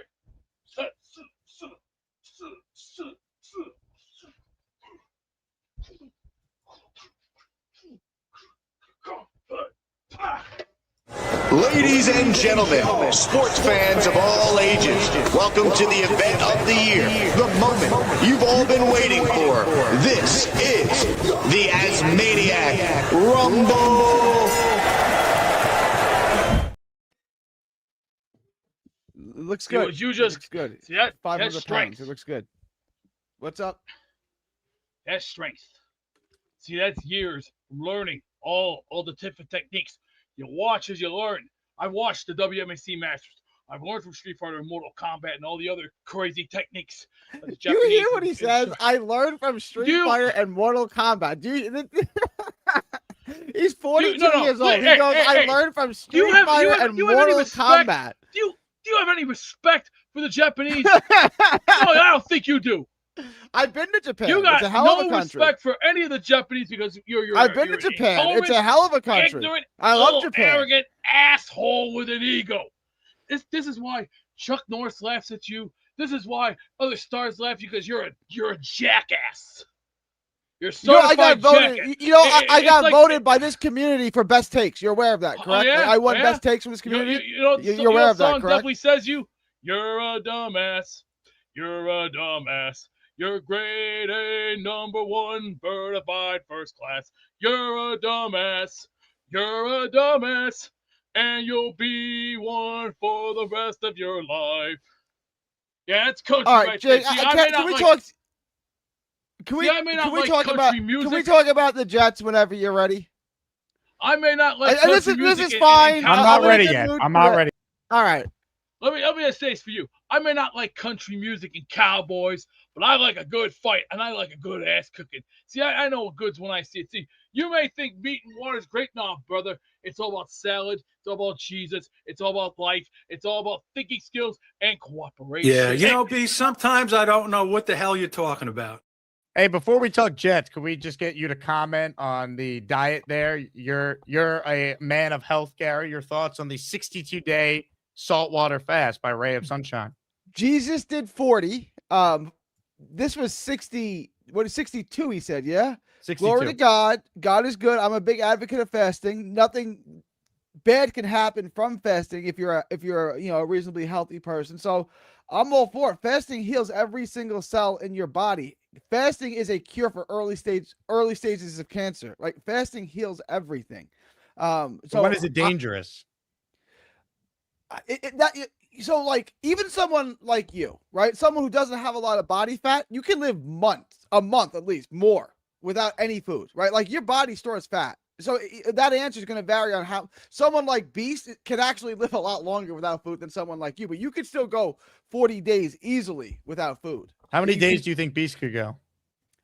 I mean, there was a guy that lost 300 pounds in a year. He didn't eat for a year. It's in the Guinness Book of Records. So he could probably do that, close to it, a year without eating. He's got plenty of fat stored. Right? You call Beast fat? Yes. The ironic part is like if all the food disappeared, Beast would actually be in the best shape because he could live the longest of his own body fat. No, but fasting. Beast, what do you make of this? You're full of shit, Gary. You're completely way off your mark. See, I'm smarter than you. I'm faster than you. I know how to play way better than you. See, you're all talk, no action. All you're doing is trying to blow smoke up my rear end. I'm not buying your story. You're weak. That's why. I have no idea. Let me paint a picture for you, Mr. Picasso man. Paint the picture, Beast. Is this entertaining to you? Like, guys, except you don't have any white or yes, it is actually. All right, then different colors of life. You just go. That's you. I think he makes a pretty good point there. All right, what's your Jet point? I actually wanted. This is like the second time I've called to try to talk to Joe Blewett, and I wanted to talk to Sabo too. But I guess they're too good to speak to the unwashed masses. Are they too good for us now? They don't take our calls anymore. I had an hour, and I chose to spend it without you being on the program with them. I mean, you're the one that runs the biggest Jets podcast in the whole universe. So. I can't argue with your decisions, but I wanted to talk about like a couple of players, Aaron Smith being one of them. Obviously, I was very high on him last year. Everybody else was not. Everybody else seemed to be right, but I still think there's a lot of upside in him. What's the guy's name on the Broncos that went to Oklahoma and played with Aston Genty in high school? The receiver, the little guy that's built like Aaron Smith on the Broncos. Mims? I don't think Aaron Smith is that little of a guy, though. He's not. But he's built like Mims is his name. Is that his name? What's the guy's name on Denver? The gadget guy on Denver. Marvin Mims. Marvin, that's his name, right? The little gadget guy on Denver. Like if that's his name, right? He went to Oklahoma and he played at Marvin Mims. And he played at Lone Star High School with Aston Genty, right? I don't know where he played high school, but Marvin Mims is on the Broncos. I believe Mims and Genty played high school. I think that's his name. Yeah, Marvin Mims. That's he's on the Broncos. Yeah, he went to Oklahoma. Okay, correct. Yeah, he played high school football with Aston Genty. Imagine having to play that team. But like if Aaron Smith became Marvin Mims, that's a good 4th round pick, right? Like, is that an unreasonable expectation? Is like that's like. But Marvin Mims was drafted in the 2nd round. Well, that's probably over. But he's a gadget guy, right? Marvin Mims isn't going to have 60 catches for 800 yards. Like, that's not going to happen, right? Right, like, but Aaron Smith should not have been drafted, period. He got drafted in the 4th round. He was a 7th rounder or a UDFA in most people's guides. Connor Rogers didn't even have him graded. I still think like okay, and maybe they overdrafted, but that doesn't mean he can't be productive. Like I still Right, but think you're asking him to be a second round pick type of player. Like there's way different expectations for Marvin Mims than Arian Smith. Arian Smith had led the SEC in drops before he was drafted by the Jets. Okay, go back and watch the Georgia-Alabama game. He's the best player on the field. That's one game, on that though. field, understood. I get it, but it's an important game. It's a game with a lot of pros on it. I get it, but what did you see from Arian Smith last year? You didn't see nothing. anything. I'll eat crow. I said he was going to have an impactful season. I said he was going to be the new Brad Smith on this team. He's good. He's a good gunner. Like he might stick around as a gunner, but I don't think he's going to be in it. He's their sixth receiver right now. I know. I just he's fast and he can contort like. I look at him and I see Marvin. What was the guy's name? Cordarrelle Patterson. Like he could be like that. He's not a guy. Cordarrelle Patterson's a good player. He's been in the league a long time. Yeah, but I'm saying he's not a guy that impacts the game. He doesn't get 8 catches a game. He's not getting 100 receiving yards a game unless it all comes on one play, right? Like he impacts the game the way that Brad Smith. Arian Smith is the tight end that the Jets used the 7th round pick on. That had like the highest RAS score ever. That never actually got any time. That's Arian Smith. The difference is Joe Douglas took that player in the 7th round. Darren Muji drafted Arian Smith in the 4th round. The white boy tight end that you got, Ruckert. If one of these two guys are going to be a productive Jet, Ruckert or Arian Smith, you had to bet one. I would take Arian Smith all day. Ruckert at least could block and has had impact in the NFL. They gave him a second contract. Like they clearly like him. If Ruckert was from Bismarck, North Dakota, would A, he be on this team, and B, would you like him? He would be like he's like remember the Jets at the tight end, Ben Hartsock? Yeah. Like that's Jeremy Ruckert. He's a 3rd tight end on a team. Like he's fine. He's never going to live up to being a 3rd round pick. Unfortunately, I don't think so. We love him from Long Island, but like he has he's more impactful in his role than Arian Smith is in his. Right now, I would agree, but I'm saying the upside. Arian Smith could be an effective pro. What is the upside, though? He's just fast. Doesn't mean he's a good receiver. Marvin Mims is the upside. Like he could be Marvin Mims. That's the comp. But Marvin Mims, like he was a 2nd round pick. He could catch. He has more of a route tree. He's overdrafted. I mean, I didn't know he might have been, but he's going to be in the league in 3 years. I don't know if Arian Smith's in the league in 3 years. Put the ball in his hands and let him cook. That's all I'm saying is put the ball in his hands and let's see. Like he's fast. Like there's upside there. I'm not saying he's going to be a receiver, even when you're 1-2. But there's a role for him in situations where you can't get anything going offensively. David Clowney was fast too. Like that doesn't mean anything. So you don't think there's any hope? Arian Smith is going to be out of the league. I don't have any hope for him to be an impactful or special teams guy. If the Jets believed in him, do you think they would have drafted Omar Cooper Jr. in the 1st round? Do you think they would have gone out there and also taken Sadiq? Yeah, I'm saying, well, Omar Cooper, you're hoping is your number 2 receiver long term. They clearly didn't believe. They added 2 receivers in the middle of the season last year at the trade deadline because they had absolutely nothing when Garrett Wilson got hurt. Like, think about it. They went out of their way to make sure they were not going to trade Sauce unless A.D. Mitchell was in that deal. And people forget they also tried to bring in John Mechie to see if they could get something out of him. He was a 2nd round pick. That's on his 4th team in the league already in 4 years. So, again, Arian Smith, he's super fast. So I understood the thought process, but that's a 7th round swing, not in the 4th round. I'm still holding out hope. I think, again, he's not going to be a guy that's going to get 65 catches for 800 yards and 6 touchdowns. He's not going to do that. But he's a guy that you can put the ball in his hands and he can move the chains when nothing else is working. He's a gadget guy that you can design plays for him, and he can move chains when you need to. Just the way that Brad Smith was on the Rex Ryan's team. Like he's not going to impact games week to week to week. But there are going to be certain times where you can call on him and he can produce and he can make plays. Like he's a playmaker. There are times that he can just beat everyone down the field. John LG says, ask Gary what he's drinking. It may be pretty strong. All right. I'm not giving up hope on Arian Smith. That was the first guy I wanted to talk about. Mike wants to know why you have such a, quote, hard-on for this scrub. Why is he a scrub? He didn't get an opportunity last year. That doesn't mean he's a scrub. All right, he didn't. Let's see how he looks in the preseason because he's going to play a lot. Okay, I'm with you. If he's not knocking your socks off in the preseason, if he's not making plays in the preseason, then I'll readjust my thought pattern. But I still think that he could be an effective player in that gadget role. He could be that gadget guy. I still Colin think that says Marvin Brad Mims Smith is the 10 comp. times the player. He's right. And Brad Smith is What Brad Smith was fast. Like what else was Brad Smith? he was good. He made plays, man. He was smart. He knew how to take the right angles. That's what I'm saying. That's what I keep calling him Mims because that's what he is. That's what Arian Smith can do. He can be our new Brad Smith. That's what he can be. Again, I hope he shows more than what we have seen so far. He's on the team. I just wouldn't bank on him being anything more than a gunner on special teams. I have How many shirts are you wearing? Snowball wants to know. Two shirts. I always wear two shirts. I fidgeted wrong, and I always wear two shirts. How many shirts do you wear, Jake? Just one? Well, I'm wearing one shirt right now. Okay, I always have two shirts. Always. And then, well, I did want to ask you about Osai, but he's still not here. Eventually, yeah. Before the season starts, I do want to ask you about Osai and his role here. And then Cade, my boy Cade. I'm his biggest fan. This is Stan. They weren't happy. Is it? And this is why I wanted to ask Sabo because it's more a question for him. In my sport, timing isn't an issue. Like you go through camp, by the end of camp, we'll get your timing down. If you work on it every day, we can fix your timing, right? Like that's just going to come in time, especially when he hasn't played at this level before. How much of a concern is it, right? Like if it was week 4 or week 6, or how many weeks do you think he would need? And this is a better question for Sabo. Until he's going to be the number 2, how many weeks until you think he's ready to go in the game? Where if Geno Smith gets hurt, we're like, okay, it's Cade. I mean, it needs to be week 1 if he's the backup.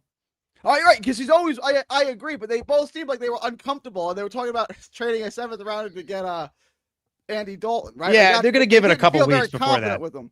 Yeah, I mean, because he's a rookie. The preseason is going to be big for Cade Klubnik. If he doesn't show enough, they'll add a veteran quarterback off someone else's roster. Okay, I'm not watching my practice. I don't know how bad. I'm going to use the word amateurish. I'm going to keep referencing. I don't know how amateurish it looks or how far away he looks from an NFL quarterback. But like, what they're calling you Gary Two Shirts. Who doesn't wear? I know there are other Italians in here who wear an undershirt all day. I know that for sure. But I know I'm not the only one that wears 2 shirts. I have no problems with 3 shirts either. If that's what Mike Durano's calling you weird. What are your thoughts? Weird's not an insult to me. Normal or regular is more of an insult. Like if you said Gary's a weirdo or a normie, I'd rather be called a weirdo. Normie would be an insult. 3 shirts boxing? 3 shirts. I only 2, but maybe I'll do 3. Maybe I'll do 3. John LG says, I've seen Gary wear a Brooklyn Nets jersey with no shirt underneath, so he doesn't always wear 2 shirts. Okay, when I'm wearing fair enough. When I'm wearing a t-shirt, I always wear fair. That's fair. When I wear a t-shirt, I always wear a shirt underneath so you don't get pit stains. This is not complex, right? Like the undershirt has the pit stains, but the undershirt is black, so you really can't see them. This white shirt, if I didn't wear the undershirt, would have pit stains. Let me ask you this. Did they used to call you Pits like they did Beast back in the day? No, they've never called me Pits. People used to call me Pits. That's why I shave my goddamn body here. That's why I shave my pits. That's why I want to stay fresh. Why did they call you Pits? Because I used to stink. Do you shave your pits, Gary? I trim them. I don't shave them. Someone commented that the other day in the chat. They're not shaved. They're trimmed. I don't shave them. I trim them. And it's a hygienic thing, right? Do you shave your pits, Jake?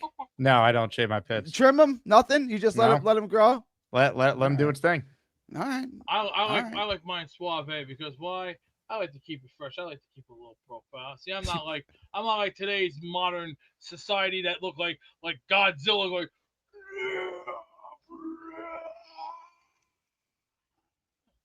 I'm not Godzilla.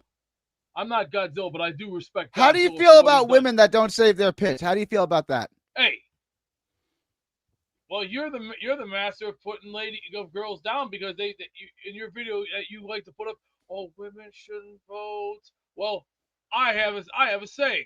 Women are allowed to vote, and women can sit on the Supreme Court. Sure, Sure, they're not like us, but Yeah, see, that is let an me is finish. Let me claim. finish. I'm not butthead. making an is claim. Hey, I'm making an ought butthead. claim. You can't ever get an is from an butthead. ought. David Hume settled this 400 years ago. You can't get an is from an ought. You're telling me what is. I'm not interested in what is. I'm asking you what ought to be. Would you get the yellow stains out of your underwear? Can you get an is from an ought? Can you get an I is know from your an ought? tricks. I can spot them like a freaking bullet. All I do is see right through you. It's like a game of chess. All I gotta do is see right through you like an opponent, and then once I got you in the corner with my queen and the two castles, game over. I know how to play you, Gary. Can you answer my question now? Let's say I can see all of this. I've already figured you out. I'm just gonna go ahead and grant you all of that. I'm gonna grant you all of that. I figured you out. See, all I have to do is figure you out. It's like a game of chess. And David also, Hume's it's like a solutions game and of worldview is ridiculous, but he's right. You can't get an is from an ought. You can't get an is. If everything just is, that doesn't tell me how it ought to be. You're telling me that women can vote. That is what it is. I'm suggesting what ought to be. Missouri. No way. No. You're definitely not one of those Republicans from Missouri that I know about. I don't vote. The two-party system is gay and fake and rigged. No, it's not. Okay. No, yeah, it's not. Gay and fake and no, rigged. it's not, Gary. Yes, See, it's no, gay, it isn't. It's totally gay See, and fake. My vote matters. I'm making a difference. That's your cheap 10% opinion because your 10% opinion is dog crap. See, my opinion counts because why I watch all the good people like a Mark Levin. You can sit there and laugh all you want, but Hawks comment. You know what? I'm gonna say it like Whoopi Goldberg. You know what? There is no sun in this room. You will not get a tan. You take off those guys. If a prescription, I don't want to see it. I want to see you. I want to look into your eyes, and I want you to look into mine. I am real. I'm a real person. You don't have to say too much. I'm a real person. From the look in your See, I know eye, how to play the game. All you gotta do is be 2, 3, 4, 5 steps ahead. If you don't learn in life, you're not gonna make life. See, you have your own opinion. That's fine. I got my own opinion. That's fine. Is he quoting with me. Sister Act 2? I didn't even pick up on that. So what? So what? You have superpowers! You gotta fly over there!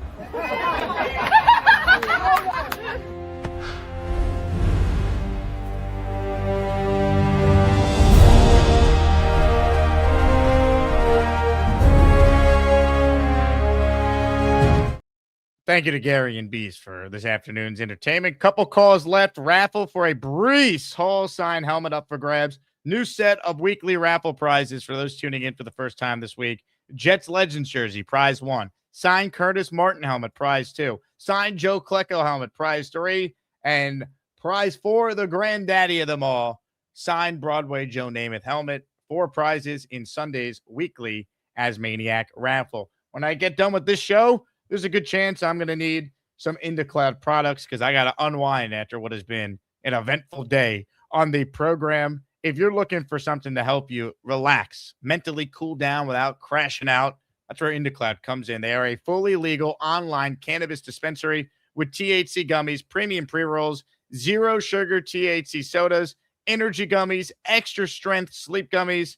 They got something for everybody. Everything's federally legal. THC, it's lab tested, and it can be shipped discreetly right to your door. So if you're 21 or older, go to indacloud.co. Use my code ASMAN for 30% off your first subscription order, plus free gifts and free shipping on qualifying orders. That's indacloud.co, code ASMAN. Enjoy responsibly, and thanks to IndaCloud for sponsoring the Jake Asman Show. Here we go. Last couple of calls on the program today. Let's say hello to this man. Hit it. I'm Ricky, New York, and I love to smoke. Florida State, I really love Florida State. Jordan Travis, you know it's from Florida State. At any rate, I call into smoking debate. Florida State, I really love Florida State. At any rate, thanks for taking my call, Jake.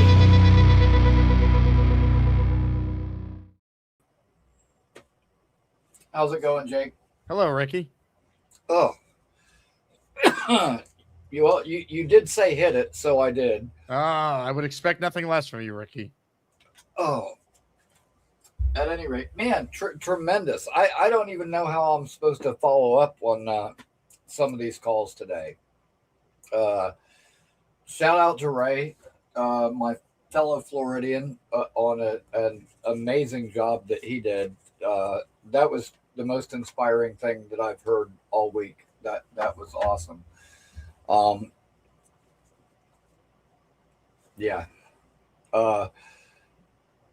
Dude, you know what? I think I have to get that Aaron Glenn clip from you. I think that Super Glenn is probably going to be like the hottest selling Halloween costume this year. I think there's going to be kids running around in green capes everywhere because they want superpowers like the coach.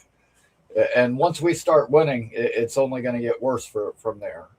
Glenn Fever's going to just break out everywhere. So how many wins are you at for the Jets?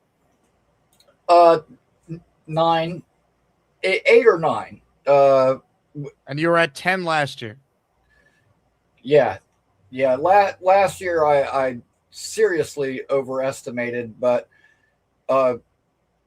initially when people were asking me, I was just off the top of my head. I was saying 7 wins, and then me and Matt O'Leary went over the schedule game by game and predicted wins and losses. And then you found 10 wins. I counted it up, and I was like, Matt, how many wins do you think that was? And he was like, I don't know. I wasn't counting. I was like, it's 9. And we were both kind of surprised that it turned out to be more than either of us thought. And there was one that we were both kind of on the fence for. So I'll say 8. But yeah, I think 8 wins is solid and completely achievable this year. From your lips to God's ears. And hey, man, it's the A team. We got AG leading us. We got AD getting ready to break out on offense, and we got AZ ready to take a starting corner spot. So the A team is in full effect, man. I can't wait to watch them get going on week 1. So what's in the weed today? Anything extra strong? No, just your regular, regular weed, but it does make for a nice appetizer. See, I'm doing the opposite. I'm actually trying to put weight on, and that's actually going pretty well. In the last 3.5 weeks, I've gained almost 11 pounds. So you're trying to add weight? Yes. Hey, I actually got an expert on the line who could help you if you're interested. Well, I'm sure you do. Beast, what's the key for Ricky New York to add some weight? Good points. What do you think of that, Ricky? You know what? I think he probably made a trip to the fridge, and so he's on the right track right there. Excellent. Well, Ricky, you have a hell of a day, and eat a cheeseburger for us, all right? I certainly will.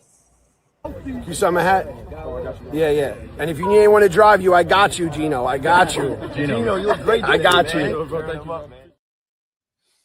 The Tennessee Jet says, need some Klubnik merch in this raffle. Crazy to say that for a 4th-round quarterback. If Klubnik picks it up, we'll get some Klubnik merch in a future Asmaniac raffle just for you, Tennessee Jet. Ladies and gentlemen, hit the like button if you haven't already. Last chance to get in on the raffle. Make sure you vote for the Azzy Award up for grabs today. The Keyboard Warrior. Taking a look at the poll standings right now. It is neck and neck between Stack and Chris B. This might be our tightest race yet. 31% of the vote to Stack, 32% to Chris B. That just flipped as I was talking. So Chris B with a 1-point lead. Bill M, 17%. Frank P, 19% in the Keyboard Warrior Azzy Award. Ladies and gentlemen, this man has not called the show in a very long time. And I said to him, you have to call in this week, especially after he went out there and he won an Asmaniac raffle prize at the meetup at the Cloverleaf Tavern. Ladies and gentlemen, the man who won a Braylon Allen signed jersey is next. Signed Braylon Allen Jets jersey. Woo! And the winner is We the People. We the People joins us now. Hello, Weed. What's up, buddy? How you doing? What's going on? I just want to make sure everybody can see our newest wide receiver, Charles. I think he has more skills than Arian Smith. Yeah, probably. I watched Arian Smith drop like 4 passes through binoculars on Saturday. Not good. No bueno. Now, Ricky New York is known to be high. How high are you right now? About 20 feet. Mm-hmm. I did win the Brilliant Allen jersey, but the best prize of the day was my signed Jake Asman flag poster. Right, this is going to be framed, go right next to the Brilliant Allen jersey. I love it.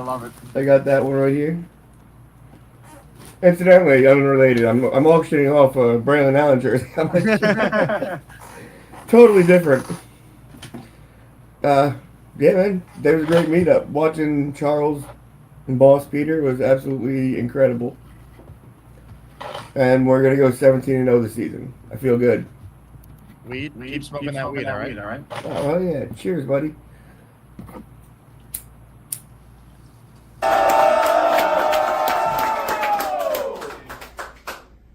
Let's go.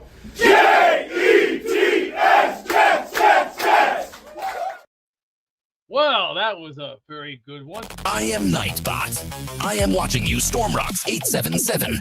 You will be punished and removed from the chat if you continue your douchebaggery, flappy tits. Now, for that son of a bitch, he could go shut his trap. And now let's get back to our feature presentation featuring the Ass Man, also known as Dr. DJ Assman. Take it away, G-Dog. Let's go. Let's get the party rolling. I want to keep the party hot. We got to keep the party rolling.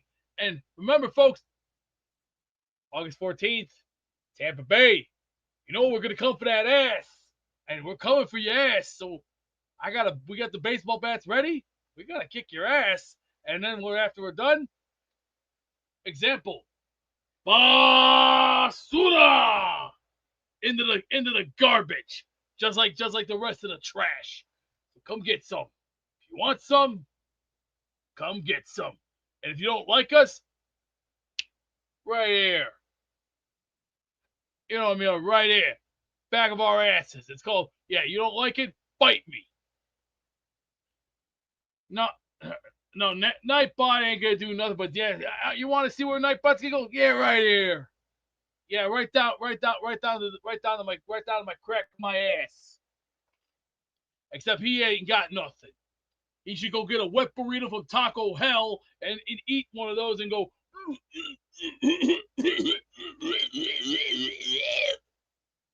And choke on it.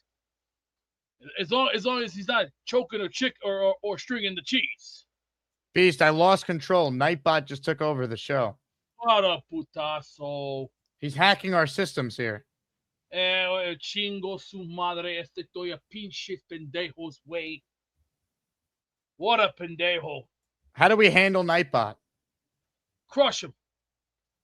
I don't know who he is. He's mysterious. Do you remember the Shaolin monk, the little thing that when everyone would piss you off when everyone would bring up Aaron Rodgers, you're like, send them to the Shaolin monks. Ding ding dong ding. Hey there. Welcome to Shaolin Minks. I'm your veteran Jet fan said Nightbot's gonna ask Amanda out on a date to mess with you. Oh, give me a fucking break. Get a life, please. I don't care what the chat says. You know what? Half of them don't even have a brain. That's why they sit in their parents' basement and beat off the National Geographic because they're cheap. Would you say you sit in your parents' attic? No. Facts are facts. I can read between the lines. All you have to do is be your own boss. Figure it out. Come on. I shave every day. I stick to a good hygiene. It's not hard. But he doesn't even have great hygiene. He probably has that. Tell us about the fresh burgers you made with a kick of Cajun. Oh, this was perfect. Pre-made burgers were already set. I already took a look at them. Then take a little salt, seasoned salt and pepper, sprinkle around the edges. Just make sure you don't overdo it.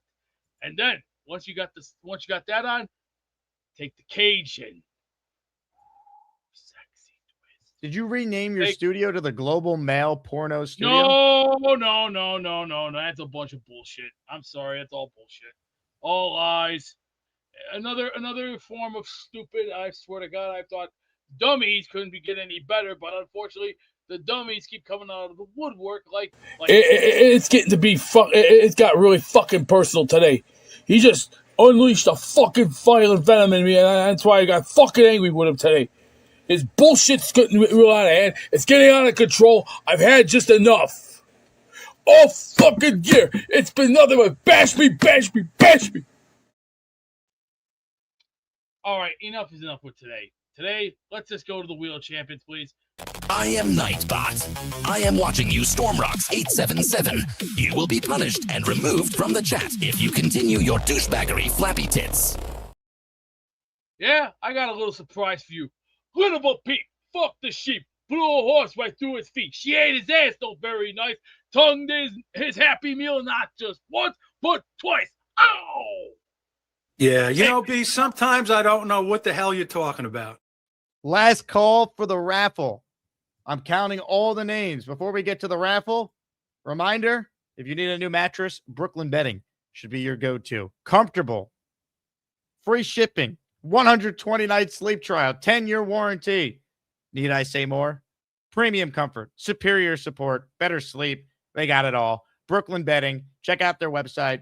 Use the promo code Jake. It's 30% off site-wide. They sent me my brand new Brooklyn Bedding mattress about 2 weeks ago now. I've been sleeping in it, and I've been loving it. I got the Aurora Luxury Cooling Mattress with the cloud pillow top. It's the most popular option on their website, and for good reason. It's been awesome sleeping on my new Brooklyn Bedding mattress. Should be awesome for you, too. Get yours today. Promo code Jake for 30% off on every item on the website. Take advantage. Free shipping offered as well. All right, folks. Counting all the raffle names. I'm going to play a short clip, and then on the other side, we'll spin the Wheel of Champions to give away a signed Breece Hall jersey. But first, let's declare or Breece Hall helmet. But first, let's declare a winner in the Azzy Awards, the Keyboard Warrior Award. It goes to Stack_87. Stack wins the Azzy. 33% of the vote. 32%. As close as it's been in the Azzy Awards. Chris B. Frank P. in third place at 19%. Bill M. at 16% in your Azzy Awards. Give it up for our nominees and our winner, Stack_87. You guys are the best. Now we got to count the names. But first, I'm going to play you a clip from the sports media conference I spoke at last month.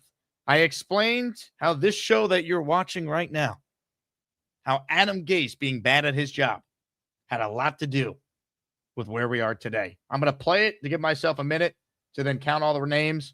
If you want in on the Wheel of Champions to win a Breece sign helmet, now's your last call. Hit it. I owe a lot of the YouTube success to Adam Gase being a horrific NFL head coach. So I'm a radio guy. Like, even though I'm technically a full-time YouTuber now and I'm part-time on ESPN New York here and do some stuff on Mad Dog Radio, but I'm a radio guy, and that's how I still look at myself, even though what I do is so much on YouTube, especially covering the Jets. But it all goes back to when I was in Houston.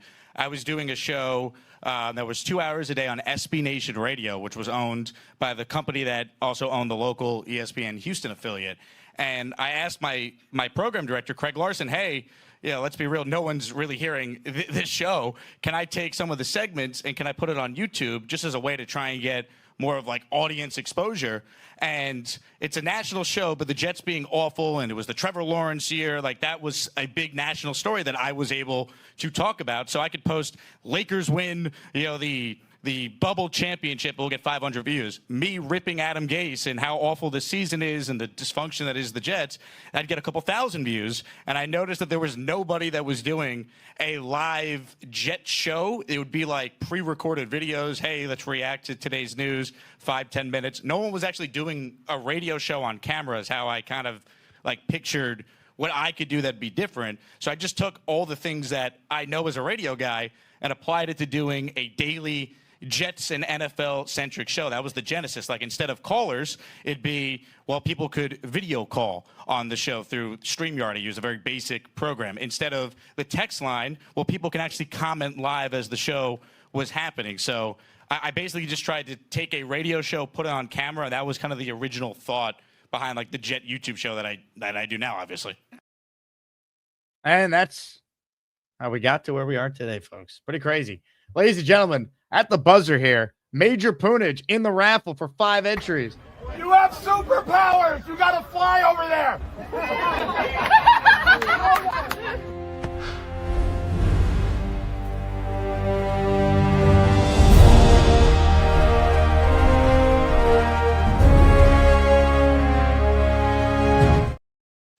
Poon Man, thank you very much for entering the raffle for 5 entries. All right, ladies and gentlemen, are we ready to spin the wheel of champions? Someone's got to win a signed Breeze helmet.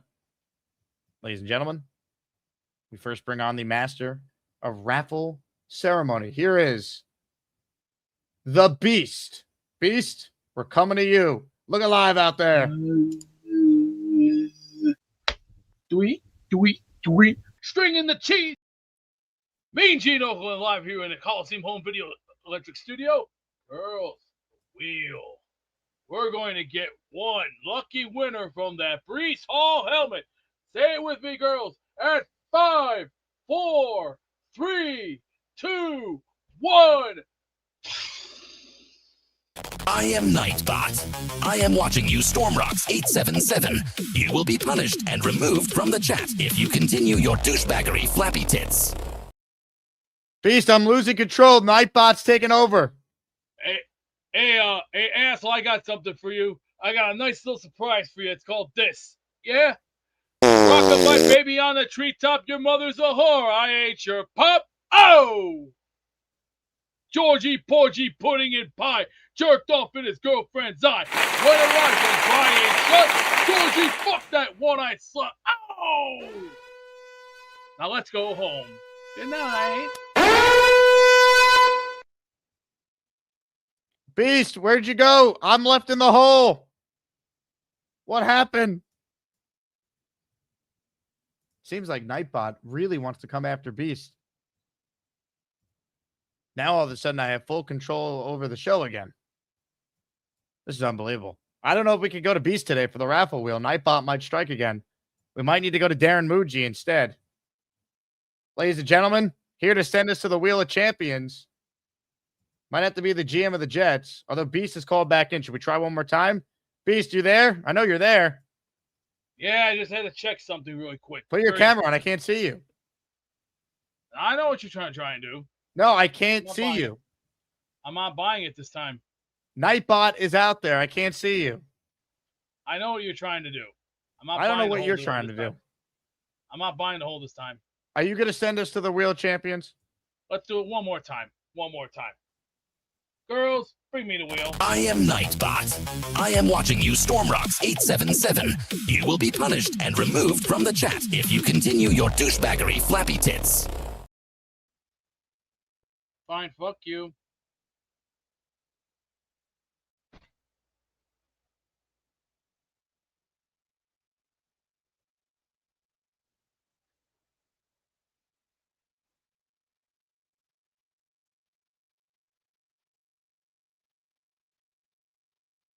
Thanks, Lord Ass. It's time for that daily Asmaniac raffle. Let's spin the Jake Asman Show Wheel of Champions and find out which Asmaniac is winning an epic prize. Thanks for the effort, Beast. Unfortunately, Nightbot doesn't seem to be a big fan of yours. But we'll take down Nightbot together. Just give it some time. Right now, though, someone's going to win a Brees Hall signed helmet. Ladies and gentlemen, if you're the winner to claim your prize, you have to email me, asmanjake@gmail.com, your name, your actual name, and the address so we know where to send it to. Good luck to everybody. If Nightbot wins, it's going to Beast. Take that, Nightbot. The winner of today's signed item is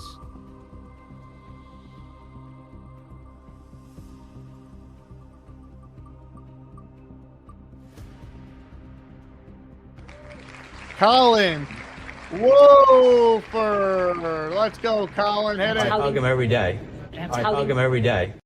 Colin is the winner of the signed Brees Hall helmet. All right. That's a show. Big thank you to everyone who tuned in. We couldn't do it without you. Fun day of content. We're back at it tomorrow. Jets Collective will be at 5 p.m. tomorrow with Rich Samini and myself. BT's off this week, so it'll be the two of us then. So we're going to have a live show in the morning and a collective in the afternoon, baby. It's all happening. If you see Nightbot on the prowl, tell him that we're going to take him out. Isn't that right, Beast? Yeah, when I got something that'll fit his ass nicely. A 34-ounce bet from one of my favorite guys. I am Nightbot. I am watching you, Stormrocks 877. You will be punished and removed from the chat if you continue your douchebaggery, flappy tits. Beast, we got to take this guy out. He's taking over the show. Yeah, well. Oh, he just put you in the hole again. How's he doing this? Pussy, you ain't got no fucking dick.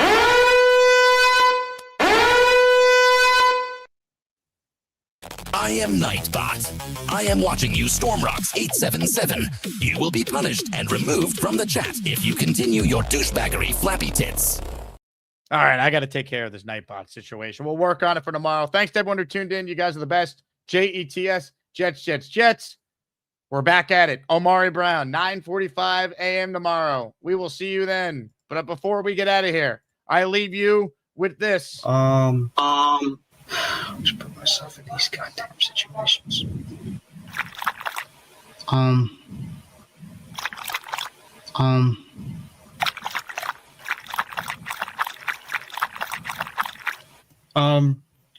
Nah. I'll say this. I only worry about one person's penis, and that's mine. So everybody else's, I don't really care. But I'm sure there's plenty of guys out there that could use more than just a little illusion of more inches. But whatever. Great point, Joe. You hit it right there. Now, they haven't come out and said it, but that's exactly what they're thinking right now.